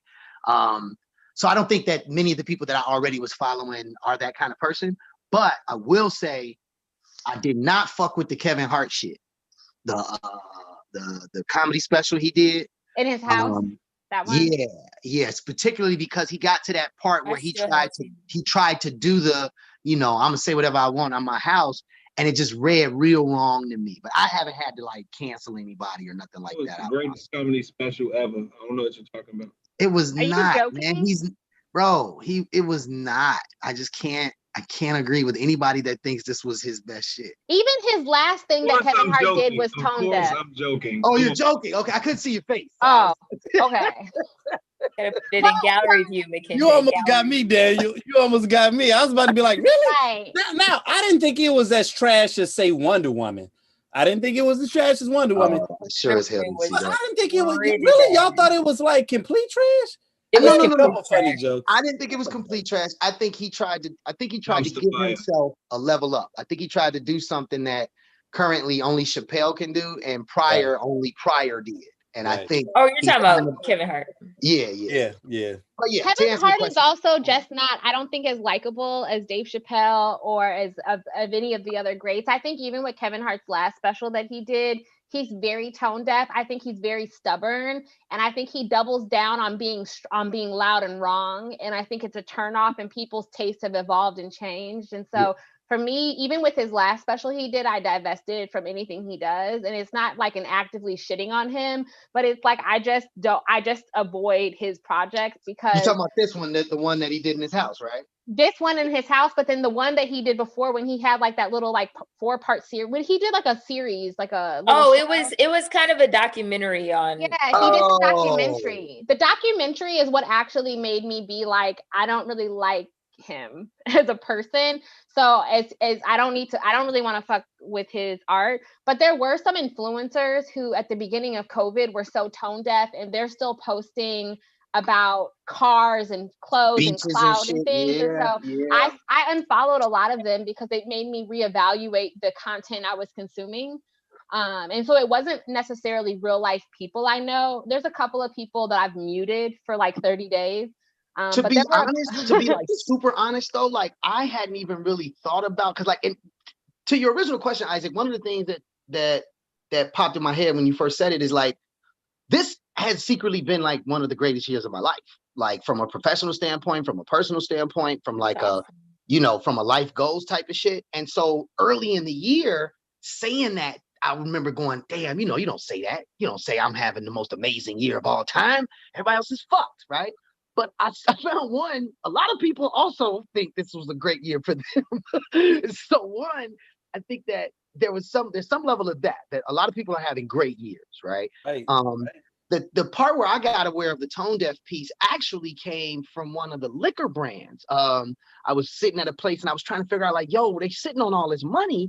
We could be using this money to do something to raise money for DJs. And I'm like, what are they doing with this money that they normally would be spending on parties? And in a meeting with a couple of those folks, they said, yo, we can't have our brand associated with something like that's like celebrating the good life, because our liquor sales are up 150%. So that was the first moment where I realized like, okay, your public profile or what you share with people, you do got to be careful. I ain't gonna lie, I hadn't really thought about it. But wait a minute, okay. Wait a minute though. So that's very, very interesting, right? Like, and that's kind of what I was getting at. Like, well, in a backdoor kind of way. I was talking about more when we talk about buyer's remorse, we're talking about guilt ultimately. A person feeling either guilt or regret that either I really didn't have the amount of money to purchase this, or maybe I really didn't need it, or just a whole degree of other like psychological, emotional elements that may play into why you feel remorse about a purchase that you made. But what you're talking about, that is a unique pivot as it relates to, no, I'm actually profiting off of the pain, right? And so therefore I really shouldn't share it. And so profiting off of the pain is different than profiting and having a good year in the midst of all of this stuff going on. Right. Profiting off of the pain to me means you're profiting off of the misery of others. And I don't think that's what McKinsey is saying. No, he's saying like liquor companies not wanting, like their liquor companies as a company, they're making shitloads of money. But they're not I wouldn't even say they're profiting off of the pain. I think that people's consumption has changed because they may have been selling that same money to companies and making less overhead versus selling it direct to consumer. Well, okay, so wait a minute, two quick things. It is a well-known fact that during times of economic depravity, that alcohol does do better ironically enough, because people drink away their problems. And so it's a weird kind of flex when you're talking about alcohol specifically, which is kind of what he was talking about. But just to even go back into this past space, that's kind of what I was getting into, is like, there are times where I can think about, like during the Clinton years, right? Or like during certain years where it feels like everybody's winning. What happens if you're the person that's not winning during that period, right? Like no one feels. Wait, you mean if you do not applying for the $10,000 PPP? You know what I mean? Or like, no, but look, but see, okay, so all right, so that's a whole nother flex. I'm saying if there's a period where collectively it feels like everybody's winning, but you happen to be that one person in that industry that's not winning, nobody's checking for you, right? But then when the economy downturns, then all of a sudden you're supposed to bite your tongue when you were economically deprived and everybody else was winning. No one was there shaming the individuals that were winning during the period where the collective was winning. And so if you're winning during this period because maybe your industry just happens to be on the upswing, why is it that you don't get an opportunity to share that openly? You can share it, Isaac, but it's marketing. You have to know the messaging, and you have to not be tone deaf, because who is your consumer? You can isolate your consumer and fuck yourself. And we've seen a lot of brands do that pre-COVID and during COVID. Like, so you can still, like, my company personally is B2B, but we're having a great year. And so having to navigate that, and like being at a company that's hiring at record numbers in the midst of a pandemic, like, I've been like very quiet about it, but I still ping people who I know are looking for jobs. Other businesses I work with who are having good years, I still see that their messaging and the tone changes to really be cognizant of the time. But you can still celebrate the wins and the success, but your messaging has to reflect your audience and who you're targeting, because we know that this is a very unforgiving culture. That's cancel culture. You say the wrong thing, especially right now, and people will take their money and go elsewhere, as they should. So I think that it's just about tone and messaging, and you just got to be a little bit more creative with what you're doing. Okay. Yeah. I will receive that. In my particular situation, 2020 has been a pretty great year for me. And it's one of those things that I haven't been ashamed to say or to talk about, in part because as Black people, it's like we own the motherfucking struggle. You understand? Somebody else trying to struggle is like, no, give me my struggle back. Like, me holding on to it for dear life. And I don't do that no more. So 2020 has been one of those years for me. But in terms of like communicating it in the tone deafness of it, I do think there's some consideration to be had for what's going on in people's lives. Overall, I don't use social media at all, really. So that's not a thing. My communication has been in just, catch ups I'm having with people, because I'm doing a lot of that. But for me, the way that I earn money, I work for myself. The way that I earn money is directly aligned to my integrity, and it's also aligned to the service of other people. And so one of the things I did this year was launch a business project where a partner and I launched self-empowerment and personal development curriculums in a charter school in Brooklyn for Black and brown kids. And that was a lucrative endeavor for us to do that. And also we are working to, improve our community as well. What's the name of it? It's called the Glow Up Quest. It's an experiential learning curriculum that is based in a quest experience. So, so we did that, and I do that, and it's just for me, it's how I align myself as a human being. I'm a very aligned in purpose and moving forward. So I feel very lucky, and that anytime I get to say something great happened, this great thing, there's also like impact associated with it too. But before moving into this place, it was just, I was, working for a company as a brand marketer, and it just wasn't really shit I felt good talking about. Aisha, she's a Pisces, and I just found out early today she's got a Virgo moon. I love Pisces. I'm a Cancer. I know we were on Clubhouse talking about signs, and then my girlfriend and I are gonna do a birth chart on Isaac to tell him about himself, though he knows about himself already. Don't We should do do it, an after Isaac. party on Don't do it, Clubhouse. Isaac. Don't do it. My sister did this shit to me. You know, it just don't do it, bro. Oh no, I've already done it. I look. Not only did I Yeah. send them the data, I can tell you everything already. I already know. Yeah, Like, nope.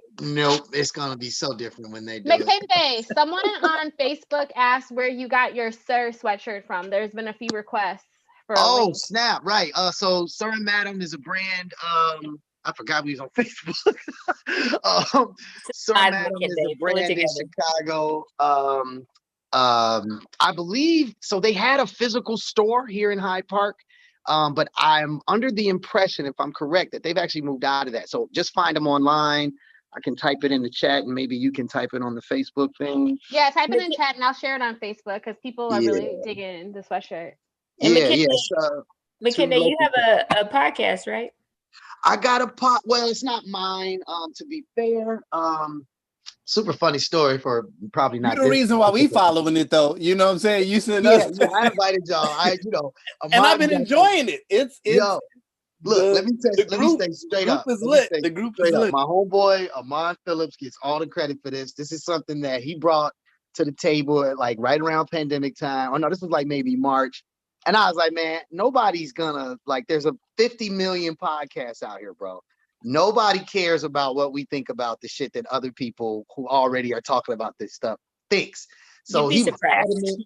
I was like, look, bro, if you do the work, as long as I ain't got to do none of the work, like all I'm doing is getting on here and talking. I ain't planning shit. I ain't scheduling shit. I'm not doing it, man. So yeah, it's actually, man, we're on our last episode is tomorrow. We record tomorrow, 26 straight weeks. People are picking up. It's got I think we got 1,700 followers on the page, and then each show is doing 5,000, 6,000. We got Vale from Success coming on. We just had a dude from Kevin Johnson from Ozark last week. So yeah, man, I'm shocked as shit that people care about McKinney, what is the name of the podcast, bro? The Corner Combo. The Corner Combo podcast. You can find it on all the shits. He's got it on Spotify. It's on YouTube. So he drops the audio on Thursdays, and then we drop the video on Saturdays. But yeah, it's fun, man. Congratulations. Homies, thank you. I mean, honestly, what's super funny is y'all met Amon long time ago, right? When y'all were first starting out Tequila Tales, he had done a Corner Convo live at Red Kiva. I want to say, because y'all didn't the first Tequila Tales happen at Red Kiva? Yes, yeah. So he had done a Corner Convo in that same time period some kind of way. So yeah, that's why I was like, it actually reminded me so much of y'all when he started coming up with all this stuff to do it on a Zoom cast. But yeah, it's cool. So check us out. We're gonna try and go live tomorrow. In fact, Isaac, I might need to talk to your ass. We don't know how to do that. Listen. So as we kind of round this about, here's what's fun about this virtual space, right? Is when I send people the invites, I tell people it's going from 8 to 10, but I know really we probably going into 11 a little bit, right? But I just don't want to say that because I don't want to intimidate people and shit. But we're in this closing space. So what I want to give, even and I'm putting everybody on the spot. To either, I'm gonna give you all two options. You all can either give me something quasi-inspirational / aspirational that you want to accomplish or achieve in 2021, right? Or just what this new space is. I kind of want to give you all free reign. Or you can give me your best buyer's remorse story, right? So I know most of you all are going to give me something aspirational, but if you all give me an amazing buyer's remorse story, then I may or may not use that to my benefit. So, I'll go ahead and let you all have at it as we round this particular session out. Well, I'll start and I'll be quick because I told it on the Clubhouse, and I have plenty of aspirations, but it's none of y'all business. So I'm going to tell you a buyer's remorse story. But I I was trying to get this guy to go out with me when I first moved to Chicago 15 years ago. I was really into him. And at least I thought I was. I thought he was so handsome, and I was like totally shooting my shot without shooting my shot. He was very lukewarm about it. But eventually he invited me on what I thought was a date. And so we went, and come to find out, it was a multi-level marketing meeting. And, I declined when I got there. I had to give them a soft no. But long story short, he was not the right person for me. Wait a minute. But all I want to know is, did you at least at the end of it figure out how you can make money while you were sleeping? Were you able to learn how to leverage your earning potential? Oh, shut up. Your network, right? All I know, it was something that they were super excited about, and now they don't sell it at all. And I'm like, I dodged a bullet, because there are some that certainly work. But yeah, some of y'all got into that susu shit this summer too. I know I that. did not. Some of y'all got into that shit. But hey, susu's real. What was going on this summer was not a susu. Yo, I had somebody get so mad at me. I had somebody get so mad at me because like math and shit is like my thing. So like when they were saying how this freaking flower thingy worked, I'm like, that don't make sense, because you would need these many people to come in order to pay out these many people, in order to pay out these many people. Damn. And people kept looking at me like I was stupid. I even drew a diagram with how many people would need to be involved. And when people didn't get paid, I was like, I know. I said, the part is, it went from getting a text message every day or a DM every day from somebody you thought you was cool with. Like, you know what, you stupid motherfucker. If you think I was gonna do this, I thought we was cool. I thought we were of like-minded individuals, but you, I see, believe anything. Okay. Y'all not gonna shame these people. I'm just saying, it was not the expectation I had for my first date. I was like, this is not how a susu works. Love that y'all are getting all the like new version, and I had someone who was like a mutual cousin, or we share an auntie, but we're like not cousins. She was like, so and so said that you may buy one of my Mary Kay products. I was like, girl, have you heard of Sephora or Amazon.com? I'm legit not about to buy anything Mary Kay. But I didn't even respond to her because I didn't want to shit on her. But in my mind, I said all the like witty shit, and then I just deleted it. Listen, people came off of Mary Kay. Like, they did, but do they? Are you buying Mary Kay in 2020? No, you're not. Well, no, y'all not, but somebody is. Okay? I mean, so you're not going. Somebody whose foundation is lit. Older right now. ladies, I think maybe. Well, actually, I think they had some decent auntie. I don't know, because my 80-something-year-old auntie still shop at Macy's.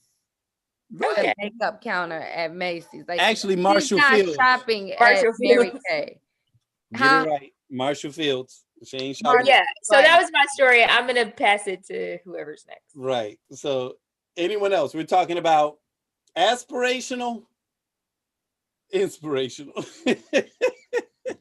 Anyone else? Do you all have a message to share with us as we round this out, as it relates to just where you feel you want to go in 2021, right? Or your best buyer's remorse story? I'll share like maybe, and I don't know if this is inspirational so much as just like maybe an opportunity for reflection, but like I think the biggest thing about 2021 is this conversation about every time somebody says shit like, oh, I can't wait till we get back to things as regular. Number one, that's never gonna happen. There is no such thing as going back to what was regular. I mean, when you probably see pictures of like on your Facebook from 2 years ago of like 500 people in the club and cringe, right? Like you probably look at those pictures like, man, you remember back in the day when you could or like, Offset's birthday party, because that happened like a week ago. I mean, they're a special breed of people. but no, I think my thing is like, I challenge people to also think about how much potential progress was made this year, and from the education space, what really hit me was, for how many years were we talking about the technical gap, right? This gap between students who have access to computers, laptops, internet, etc. And somehow over fucking night, that was made possible for every child in the world, right? Somehow those resources were always there, but we couldn't figure out the system, right? So I think, like, one, this concept that we got to look at is like, yo, there's a lot of things that if it goes back to normal, it's a problem for us. Like, going back to normal means that there's a lot of things that we will cease to have access to that we currently do. And one is time with family, outside of the older family part. I know, like, I was around my mom today, but it was a quick, like, couple of elbows, you know what I'm saying? Like, I normally would stay there for a couple of days, right? But I do think that for nuclear families, people that live, like, at home with their kids, this is opportunity that you haven't had in 20 years because you are part of the regular 8-hour-a-day rat race. So yeah, I would just say that. I think that the idea of going back to normal, if it will, challenge yourself to think around that. Maybe going back to normal, I'm working from home. I can get up 5 minutes. Like, I don't ever want to teach in a real classroom ever again. You know what I'm saying? Like, there's just a lot more. My time is mine again. I'm not working 10-hour days. I'm not, lifting everybody else's emotions up at work all day long. And then, you know what I'm saying? Like, I just think there's a lot of great wins from what we've gained from this year. So just be careful, I guess is what I'm saying. Be careful about this idea of going back to normal, because there might be some great things that we accomplished this year that, just you can't, like we said earlier, you can't really celebrate per se. Makinde, I love what you said, and I agree with that. My company this year shifted to a permanent, like, choice first model for employees. And I'm in Seattle, so I'm, like, in a very tech heavy city. And so our company gave employees the choice of where they want to work from. We can work from most states in the country. And I am permanently work from home now. And that for me has freed up time to pursue other passion projects.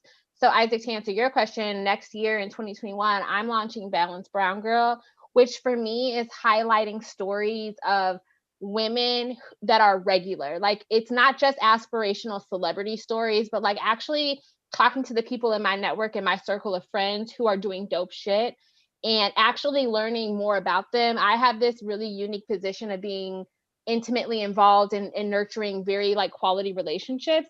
And so there's so much inspiration to be gained. One of my girlfriends is the head surgeon at the University of Washington, but she is the most down-to-earth chick from Oakland who was watching the E40 versus battle and going hypey and crazy. And but this is a woman who is also so inspirational. She failed her boards twice and was openly speaking about what that's like. But she is performing surgeries and is the head surgeon at UW. Her husband's a lawyer. So I just am in this position where I have access and have nurtured relationships with so many inspirational Black women, primarily Black women, who are not celebrities. And I think that we got to, like, get out of the mindset of looking that far off to celeb culture. And I think 2020 has shifted celeb culture, to be honest. But I'm launching that, and my job allowing me to work from home frees up the time to have a more balanced lifestyle. And I'm with Makinde, like, I'm never going back to an office. Like, I'm upgrading my apartment because now I realize, okay, I need a 2-bedroom apartment so that I can have a dedicated space to have that balance. But I love being able to work from home and tap into my coworkers when I want to. There's nothing like someone doing Zoom meeting, mic muted, camera off. You're like, I know what kind of day they're having. Like, it's cool. Like, I fuck with it. And so I feel very fortunate that I am blessed to be in a situation where I still have income and I have that going on with me, despite all the other challenges going on. That's awesome. Anyone else? Brittany, you have like 900 things you're working on next year. Just sitting there like 3 glasses in. I feel like Brittany needs to drop a hairline. Like, Brittany's hair is always popping. Like, you probably are not going to do this, but you could come out with your own hairline. I didn't take that as a company idea when you said drop her hairline. I thought you meant like drop a hair. No, not back. Like when Brittany has fresh bundles, it's a different type of fucking vibe. And I just feel like Brittany is selling a lifestyle. First off, Makinde, I just discovered these bundles, okay, this summer. being at home on quarantine. Okay, I had never got weed before. And after this summer, realized what the fuck I've been missing out on. We don't even know her You anymore. never had weave? No, because my hair had always been so long. And then when I cut the shit off, I was so excited that it was gone. And then it had been gone so long. And then, kids come into play. And then you just be like, oh, where did I let myself go? And then my cousin had been like, oh, get you some hair. And I'm like, no, because bitches be looking bad with hair. And then I realized it's because it's cheap hair.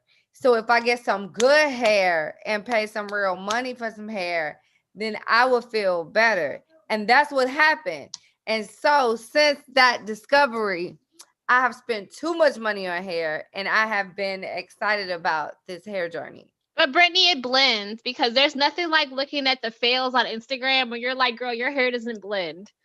We all see it's a weave or a wig that doesn't blend. I was in the store doing some last minute shopping last weekend, and this woman in the Gap store, Gap Kids, this old woman was like, oh my God, your hair is so pretty.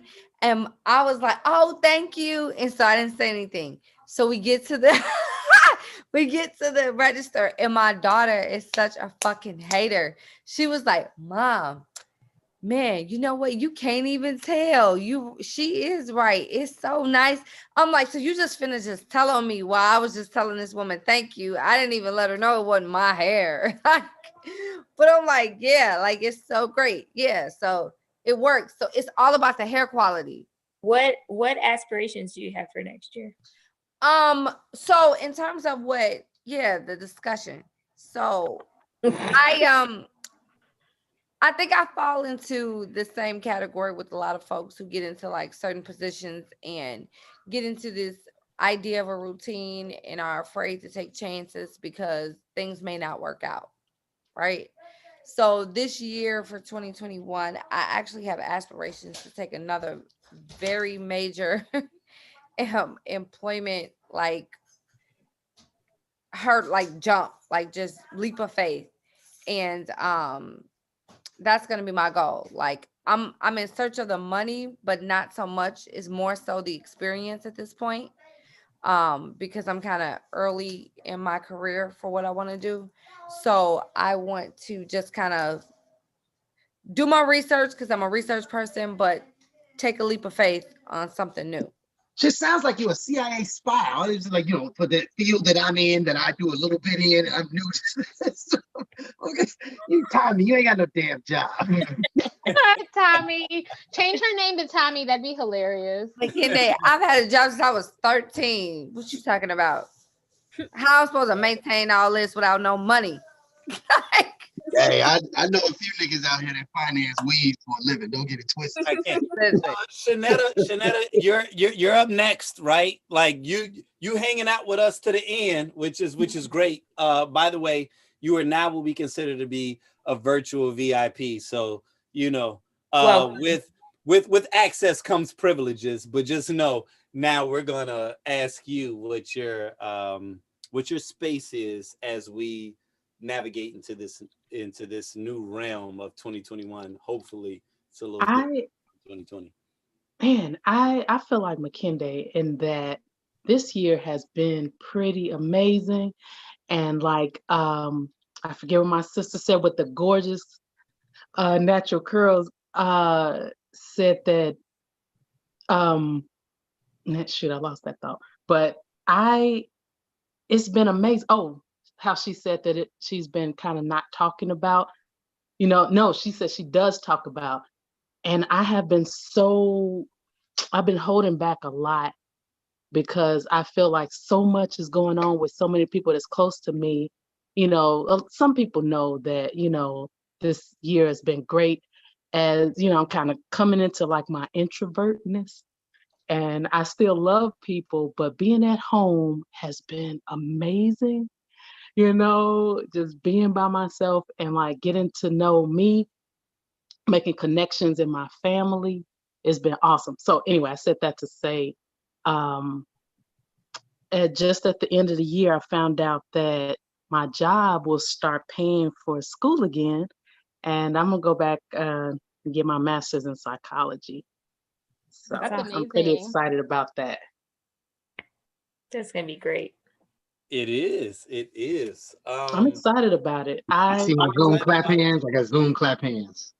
Right. I hear it. Oh, I didn't even know they added reactions. I love that. Right. I know. Yeah. I could do it, but mine are my complexion. Yours are the yellow Mine ones. too. I don't know how it. No, you can change it. You can change it. Mine. Okay. Okay. So you wanted the yellow? McKinney, I'm trying to roast light-skinned bros. You know what I'm saying? That's what she was doing. She was trying to roast. I tell people all the time, light black don't crack either. Right. No, I like McKinney. I fuck with McKinney. I'm already following him on Instagram. Like, I like his energy. Right, McKinney is a favorite. Daniel, I hope you don't think that Eagle Man is going to escape this portion. Daniel, when are you dropping your novel? Your book? Yes. What? Why we have to go back to Eagle Man? Let's not address that. Okay? Because that was fantastic. That was a pretty fantastic. You got extra engaged in that costume, and by far, I felt like you were the only person that was as invested as you. Actually, everybody really did a good job. I thought Brittany did an amazing job with what was it? Takashi's wig. Oh, you're talking about Brittany Nicole. Oh, other Brit. Yeah. I was like, Brittany, our Brittany and Corella DeVille was awesome. No, but other Brittany actually is starting a series on Instagram and TikTok where she is doing celebrity wig, like behind the scenes, like kind of like the True Hollywood Stories. So she's bringing on different wigs and doing an interview with them. I think Steve Harvey may be up next. It was like that would be awesome. Tossing it up between a few. And to the other Brittany, I expect you to be over the top, right? So like, I'm not saying that as a challenge. I'm saying that to say I absolutely love your costume, but I expect excellence from you. You know what I'm saying? So, anyway, Eagle Man. Daniel, what's going on? You're gonna have people going back to look for Eagle Man, right? I want them to. I'm definitely on that. But that's the Halloween episode, I'm assuming, right? Don't do that, McKinney. Don't do it. Okay, so something I was thinking about as we were talking about aspirations and whatnot is the pressure that some people may feel in that whole discussion, right? I've had friends where I sit around, I talk to, usually at work. But when you have that conversation about aspirations, they suddenly feel like they have to say something that's gonna appear to be extravagant to other people. And I think that something I just want to push out to everybody and not get so much into my aspirations is determine what is a good quality of life for yourself and do that. Don't worry so much about what everybody deems as success because we define it ourselves, right? So that's what I'm gonna say for aspirations. But for the story, the Buyer's Remorse story, I'm gonna go back, way back to a situation where it was a one-night stand. I was like 25, 25, I think. Going out with my boys, and we hit up club. Well, I think it was the Geisha Lounge. I don't know if y'all know anything about the Geisha Lounge. We went to the Geisha Lounge. I remember the Geisha Lounge. It was me, about 4 of my guys. We went to the Geisha Lounge. This is when I was in there dug in and all of that, all that stuff, right? So it was these two girls from Texas. One of them was from Texas. She just graduated. The other one was her friend here. So the one from Texas, we just hit it off. We on the dance floor, we dancing, we juking, all of that. So obviously it was a whole lot of grinding. And it gave me this perception that, it could go there. It could really go there. That she wanted the dick. That's what she wanted. She wanted that.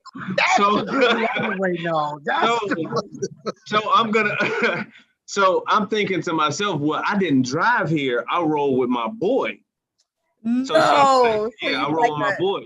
a So he was scrub. like, she said, well, we're about to go to Club Crush. Y'all want to come? And I was like, hold on, one sec. Wait a minute, Club Crush? I feel like Crush needs to be added with a disclaimer, right? Like Crush ain't in Chicago. Where is it at? In like Dalton or some shit? Like, no, but no, Crush was in Chicago. Crush was like Crush comes with bullet holes. Crush comes with bullet holes. But go ahead, because Crush, we're not gonna add that in. Like, oh yeah, just normal. No, Crush was in Chicago. Crush is in Chicago. It was crazy. Okay. But no, in any case, you know, we go to Club Crush, same situation there. Me and her, we together the whole night. It's a whole lot of grinding and all of that. And by the time we close the club down, lights come on. I'm like, oh, she's still fine. Woo! Right? So she says, we got a hotel room if you guys want to come along. My guy, he's like, he's the ultimate wingman at this time. He says, you know what? We gonna go. I said, bro, you don't have nothing to do. He said, no. I'll talk to her friend and you can talk to her. All right, so we go. And mind you, in my mind, I'm thinking this finna be mind blowing. Like, I'm thinking she just finna change my life. We got in there. Why would you even think that? You're right. I was younger. No, I'm just scared that he gonna be like, it was a dude. That's all I don't want to hear. We're waiting on what this is. No, all it was is basically, I'm thinking it was gonna be mind blowing.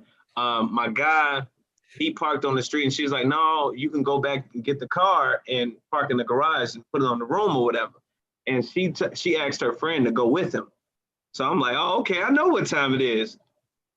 And we went to go get a bucket of ice. Kissing started there, led to the room, and it was all passionate. And I just knew it was going to be everything. And it was the worst experience I'd ever had in my entire life. He's never had. Ever had. I've never experienced anything worse than that. It was stiff. It was just like, I would definitely, I have buyer's remorse. Yeah. Wait, that was this year? No, I was. No, he said he was like 25. Oh, I want to share this one bit because that story started out so close to a story that happened to me and ended not so foul, but I did end up in the hospital. But that's a whole nother part of the story. The point being, though, definitely met this girl at the club. I was like, me and my homeboy was like, man, I bet you, like, we were managed just to that degree. We were probably like 22. And he was like, I bet you she ain't got no panties on. And I was like, well, I'm going to go ask. And I got close, and right before I got to her, she was like, hey, McKinney. And I was like, oh, shit. Like, I had no, like, who are you? She knew you? She knew my name. Turns out that she, like, grew up around me or around my brothers and sisters, like, you know, where they lived or whatever. We never really met like that, but she knew who I was. Whatever. Fast forward, we leave at the club, and she was like, all right, well, I invited her to my crib. The club was like right around the corner from my crib. I was like, yo, well, why don't you come through? You know what I'm saying? It's ain't nothing else open. Let's kick it. She's like, okay, no problem. Can I bring my friend? I'm like, yeah, no doubt. I grab my homie. Yo, man, she bringing her friend. Yo, let's go. Get to the crib, run to the bathroom, clean up the bathroom real fast, you know. Text her like, so what's up? You pulling up or what? Yeah. We on our way right now. Okay, da-da-da-da-da. They pull up. I'm like, yeah, I got the drinks ready. We gonna party. Man, I open the door. Her friend is about a 5'2" gay man. And I'm sitting there like, oh, why you bring him? Like, so my homie immediately ups out. Like, yeah, no, I'm out, Kende, peace. So now I'm stuck. And she's trying to stay. So I'm like, well, what he gonna do? How he gonna get home? She's like, well, can you just stay here with us? And I'm like, no. Oh. Promise you. I ended up in the hospital that night. That's a much longer story for another day. But I promise you, that is definitely what I thought you were starting with. Was like, it's gonna be a man. Someone said on Facebook that Daniel takes the scenic route to fuckery lane with all his stories. Let me tell you something, man. That was everything. Oh my God, that's amazing. Wait a minute. Yes. Who said that though? Yes, whoever that person Wait a minute, Brittany, you'll weird. appreciate this. McKinday is a fucking Capricorn, just like Omar. So it feels like in Omar's absence, right? Like he fills in the gap of ratchetness. The moment he said, I was like 21, I was like, actually Daniel did the same thing where I'm like, man, it feel like y'all filling in the Omar gap. Like, cause all his ratchet stories come in that early 20s realm where they be like, yeah, I was like 21, 22. And it's almost like that's an excuse. I'm gonna share some extra ratchet shit because I was 21, 22. Isaac, there was a question with a lot of bitches. Hey, that's not factual at all. That is all Brittany's spin.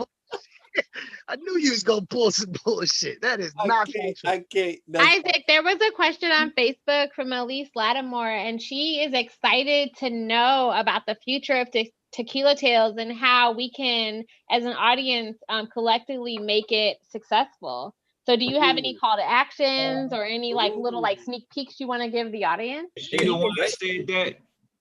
Elise Lattimore. Right. I know, right? Because that almost seems staged, right? But like it wasn't staged. Aisha posted it. It's her alter ego. into the Facebook. And we can. Okay, so you know what? I'll actually really intertwine that into I guess my space of aspirational, slash ratchet stories. And honestly, I already gave my ratchet story. So I'll just go ahead and just share, I guess, just the space that I'm in right now and just kind of what that means. So where I'm at right now as it relates to 2021, 2020 has been a phenomenal year for me personally, right? On one level, it was a major sacrifice that had to be made, just like all of our major sacrifices. I am what I consider to be probably an extrovert, but maybe more of an ambivert, right? What they call, because even though I exhibit the qualities of an extrovert, which is where for those of you all that don't know the difference between extroverts and introverts, because people think they know what they are, but extroverts are people who receive energy from other people and social interactions. Introverts are people who recharge their batteries through solitude in moments alone. It doesn't mean that as an introvert, you don't enjoy being around people, or an extrovert, you don't enjoy moments of silence. It's all about how you recharge your battery. Typically, I'm someone who enjoys being around other people because, even if I'm not feeling it, when I'm in that space, I find myself just totally tapping into thriving. Right.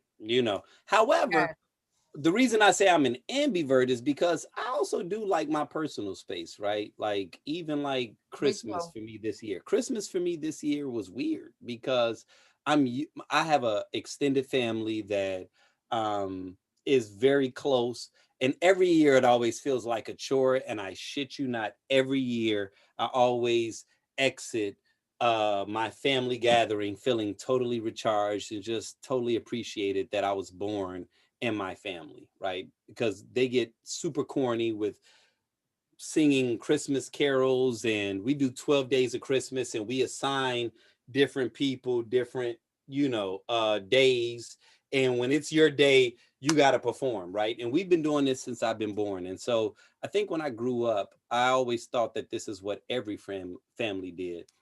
I later found out that it was what we did, and that it was not only a privilege, but it was a blessing to have been fortunate enough to be born in a family that have these kinds of experiences, right? And so this year, we obviously couldn't have it in the physical sense. We did do it virtually, which was fun and a little ratchet, but I peeled back and I enjoyed it. I shouldn't say I enjoyed it. I accommodated what it was. Because again, like I shared earlier in the discussion, I'm the person that I always see the silver streak in whatever clouds that are going on, whether it's probably real or not. So I was just able to appreciate the fact that we were able to pivot. And like Dr. Norcott said in the early conversation, I honestly felt appreciative of the fact that I live in a space where we could all hop on Zoom. And even despite what was happening, we were able to connect, right? Like I just recently got a new phone. For those of y'all that know me, y'all know I've been rocking the iPhone 7. I was going to rock that shit until the wheels fall off. But recently I went and got the 12. And in that moment, I'm like, God damn, I done spent all this money for it. But I'm going to tell you, I feel like I've already gotten the value of the $1,000. Yeah, I know. We'll talk about that later, Brittany. But in that moment, you spending $500 on him every 2 weeks. You thought this nigga had an iPhone. I'm not doing this with y'all. No, what I'm saying is in that moment, this, regardless of how much money got spent on the phone, what I realized was, damn, me being able to have FaceTime conversations, my family, we all do these FaceTime, like they got it where you can have multiple people in. I was like, you know what? This shit is worth so much more than $1,000, right? Like as much as we can trip on that, we could not have done this 10 years ago. We definitely couldn't have done it 20 years ago, but here we are in 2020 and we've got devices where we can have conversations with people. And that shit is worth way more than $1,000. That's a whole nother discussion, but that's the type of shit that I be focusing on, right? Like let me not focus on the things that we're lacking, but let me really try to appreciate these things that are adding value to our lives, right? And so that's kind of the space that I'm in. To answer the question about Tequila Tales in 2021, I'll say this much.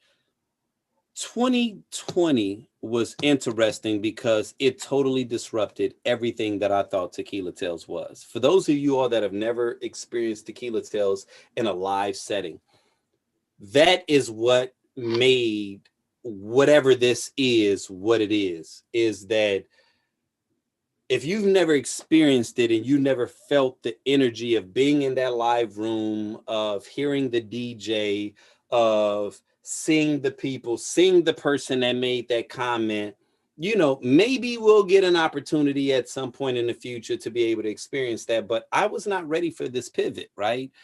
And I'll just say that it's low-key been a blessing, right? Because it was time for a change, but it has allowed me to expand the relationship and even just what you all potentially experienced tonight, right? Like tonight we had a lot of people that I've known for a very long time and a lot of people who are incredibly important to me who were a part of the ground level, right? Like we had the Dr.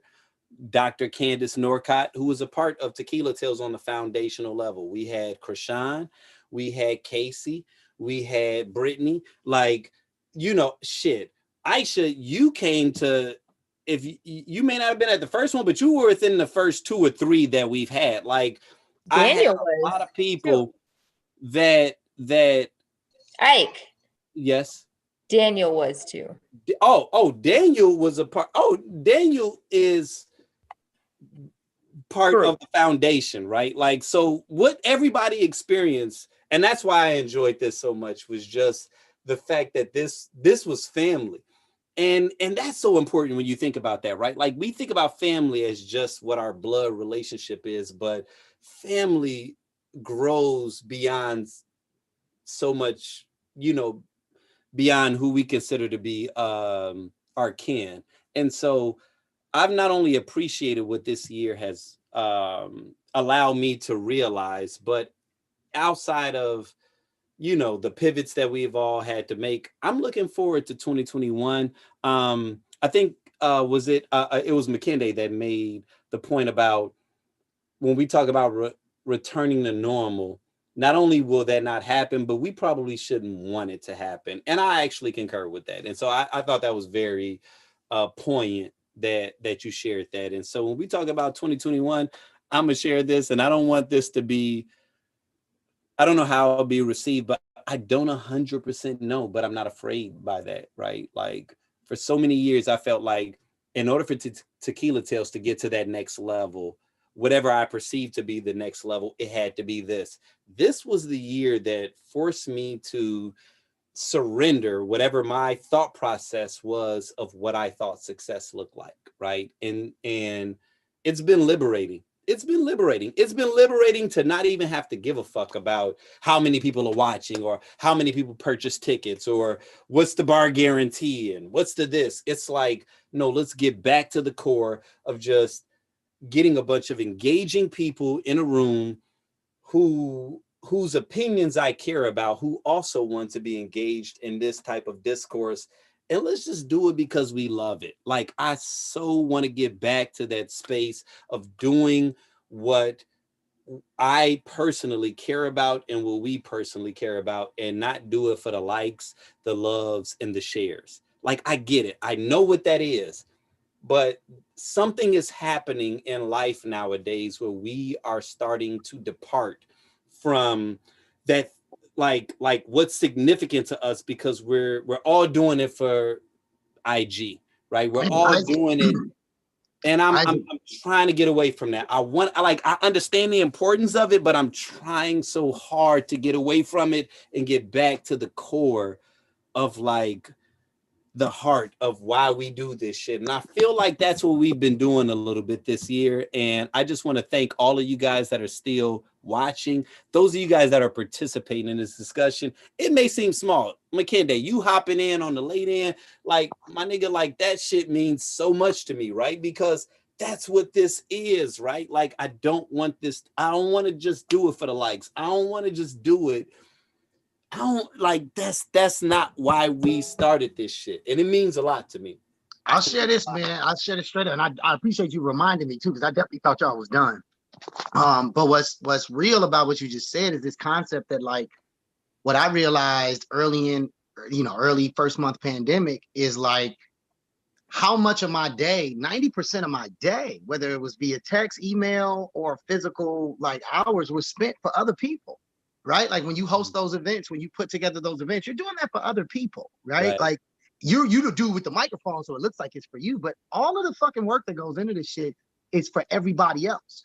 And so it's like when I realized that I was doing 90% of my day was for other people, this whole opportunity to kind of, that's taken away from me, because I would still do it. I enjoy watching people leave a Tequila Tales, right? Laughing, joking, you know, Quan being there, you know, pissing people off with all his antics. Or you would see two people who didn't know each other before but got into so I enjoyed producing events and watching people enjoy it, right? Like that, I got some value from that. But with this change, what I've learned is, man, all of us were probably spending 80 to 90% of your day for other people in some way, shape, or form. And so I agree with you, this idea of getting back to the source of like, do I even want to do this shit? Right. You know what I'm saying? I think this is a great opportunity for that. Yeah, I see you, man. And shit, Zoom is worldwide, bro. When you do an event, you got a capacity issue, 350 people with chairs and blah, blah, blah, blah, blah. And you got to do everything you can in that one impactful event to get somebody else to do another one. In any place. If you do it in Atlanta, you ain't doing these shits in stadiums yet, right? Mm-hmm.